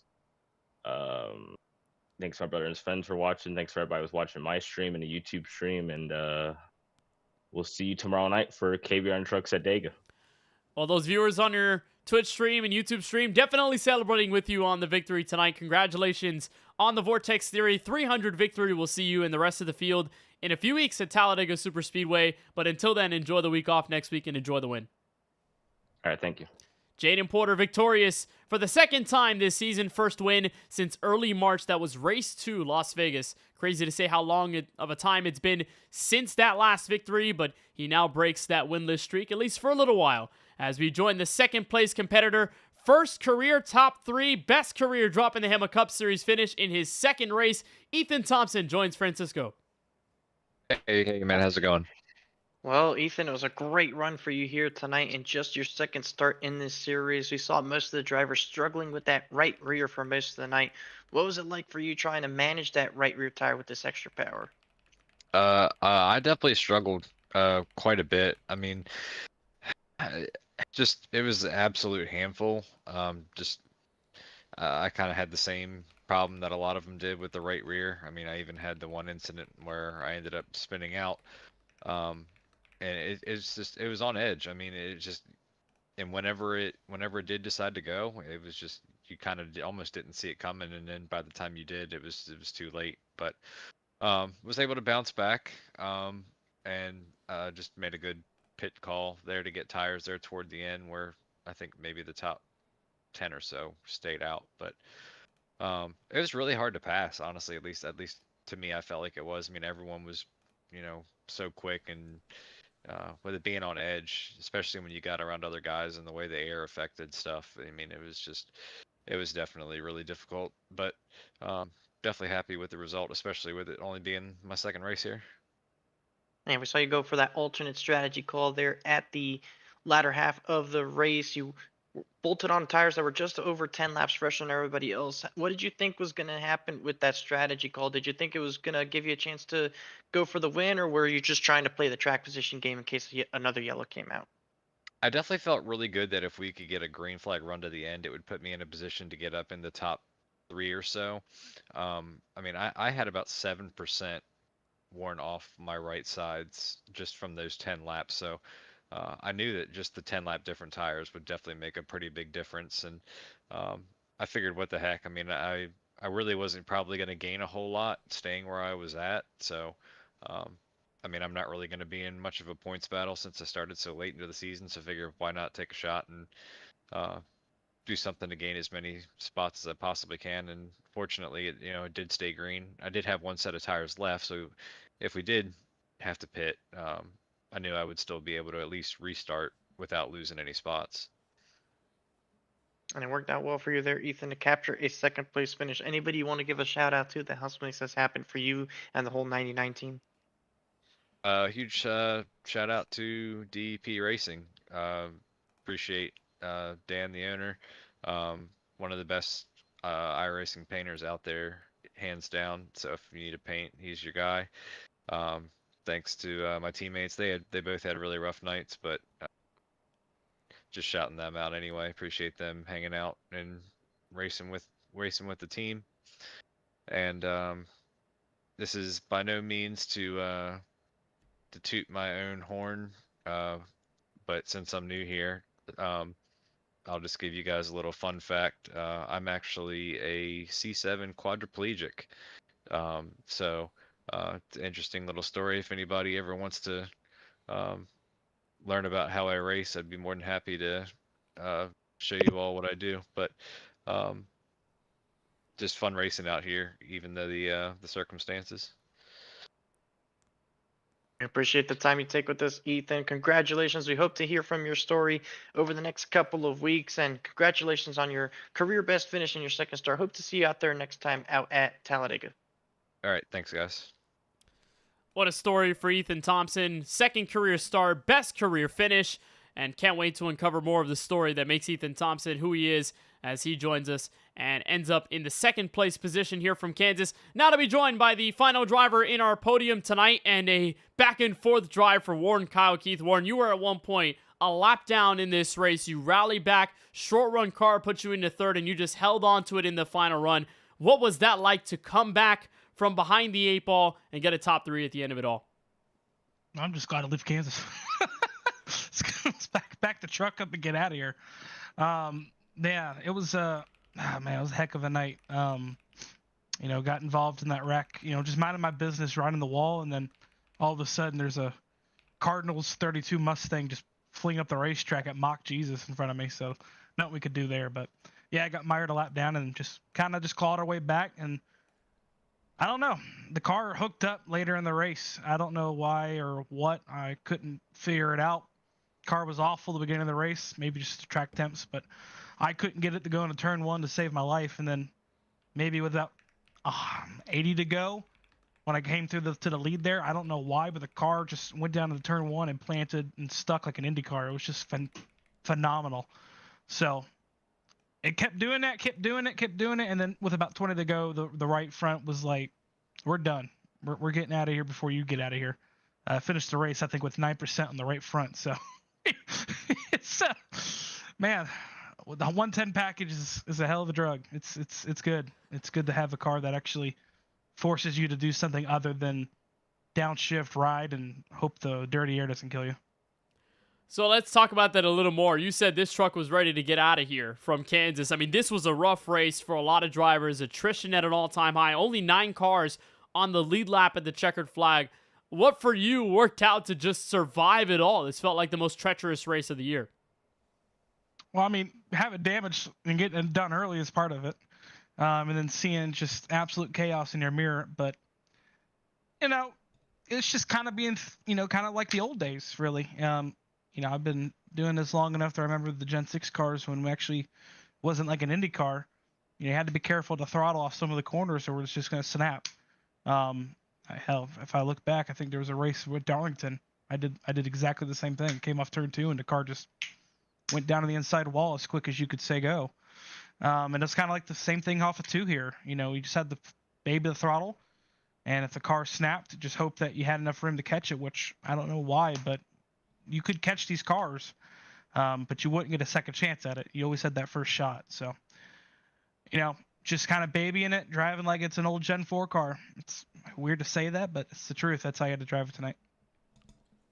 Well, it works out for you tonight. You end up third, your first top 5 run since that runner-up finish at Texas Motor Speedway. And I asked Jaden this, I'm going to ask you the same. This is the last time we'll see a proper mile and a half for a long while until the beginning of the chase for the Cup. Summer gauntlet is always difficult in any long NASCAR season. For you, what's going to be the key to stay afloat, continue getting good finishes, and keep yourself alive in the chase for the Cup for later this year? Let's just go out each race and doing as we do. When I made the schedule, I kind of made it like that. There's so many mile and a half you can go to, but there's so many good racetracks you could put in there in its place. And we decided that second tier of the regular season, not a single mile and a half in it. Let's get them out of the way. Let's, figure it out. second half is a gauntlet straight through. Every type of track you could think of, even our one road course is in there. So if you're going to get to the chase, it's going to have to be one hell of a drive starting there in 2 weeks at Dega. Well, we certainly hope to see you there. We know that May has a bunch of those breaks. We'll be back to racing through the summer. But Warren, on behalf of all of us here at the KBueno Racing Network, congratulations on the top 3. Before we let you go, anybody you want to give a shout out to for tonight? Yep, everyone at SCAM for coming out every week. Of course, Bash Pro Shops of St. Augustine for being on the car in some way every week. You'll see some kind of Bass Pro or tracker on the car. And then obviously you guys for broadcasting. It's phenomenal every week. Yeah, that's all I have to do, and ready to go get a shower and go to bed.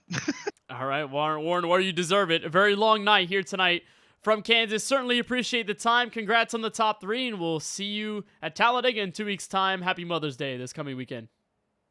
Happy Mother's Day, guys. Thank you. Warren, Kyle, Keith, wrapping up the top 3 tonight from the virtual Kansas Speedway after a survival fest of a race. It took a long while for drivers to get to this point, but like Warren said, Francisco, I think there was a sigh of relief at the checkered flag, importantly for Jaden Porter, but for everyone else who finished this race. And as we get one of our first breaks of the season in May, we go racing in 2 weeks' time from the Talladega Super Speedway. I guess a well-earned off time for the drivers, Francisco, but what did you take away from this race tonight? It was another opportunity for these drivers to really learn what that extra power was going to do, especially at a track different than Charlotte, since we only really ran those 2 races at the Charlotte Motor Speedway. Whilst it is a mile and a half, it just drives so differently, and I think you saw this track definitely played more into the loose side than we had seen at Charlotte, definitely for the entirety of the field. So it was definitely fun to watch, probably not as fun to drive it given the circumstances, but they'll probably take the break now, go into Talladega after spending next weekend with everybody that helps makes Mother's Day what it is, and celebrate with our families before we start going at it once again on the racetrack at Talladega for some Super Speedway racing for the third time really this season when you count the Echo Park Speedway. It's going to be a blast when we show up to Talladega. Nonetheless, when we get back to Michigan, which like we haven't heard a complete and proper confirmation on whether we're getting 110 everywhere. We know it's a thing when we see the race details go up and they say, yeah, 110% power. Okay, yeah, we got the extra power here tonight. Hopefully they do for the next couple of races as we move into the summer. We're going to get some warmer tracks, and that's going to make it a lot more interesting to talk about and factor in when we talk about these strategies, is that extra power going through, and especially if we get it at Phoenix, because that'll be the first time we have the normal 750 car with potential for added power on top of that. Gonna be interesting to watch, Kenneth. We got a lot of stuff coming up here on the KBueno Racing Network, though. And we are hopefully gonna join you there for all of that. We hope you are there to join us for the activities. The Droppin' the Hammah Cup Series continuing May 17th in 2 weeks' time. A week off for Mother's Day weekend, and then we'll be back at it for the 2.66 mile behemoth in Alabama, Talladega Super Speedway. Be sure not to miss it. But a lot of stuff going on the KBueno Racing Network, as Francisco alluded to. Tomorrow night, race 3 of the Chase for the Cup in the Season 2 KBRN Truck Series. Steven Maggio has won 4 in a row. Can anyone dethrone the Cairo, New York native? That coverage comes to you at 8:30 p.m. Eastern tomorrow night, right here on the KBueno Racing Network YouTube channel. And then we'll be dirt racing the Dirt Derby for the SAC Cup Series Season 5 at Bristol Dirt in their configuration there. Their race in between the end of the regular season and the beginning of the Eliminator Chase and the run for the championship. Be sure to tune in with us then on the following Thursday at 8:30 p.m. Eastern. All of that you can catch right here on youtube.com/KBueno Racing Network. That'll do it for all of us here from the virtual Kansas Speedway. For Steven Stempian, Warren Kyle Keith, Richard Swavely, and the rest of the admin team on behalf of the Droppin' the Hammah Cup Series, and then on behalf of the entire wonderful crew that makes up the KBueno Racing Network, for Nate Polite, Eli Comerford, Keelan Belsha, Charlie Byer, and my great colleague in the booth, Francisco Bacallao, Kenneth Bueno saying so long from the Heartland, where Jaden Porter, for the second time this season, is a race winner.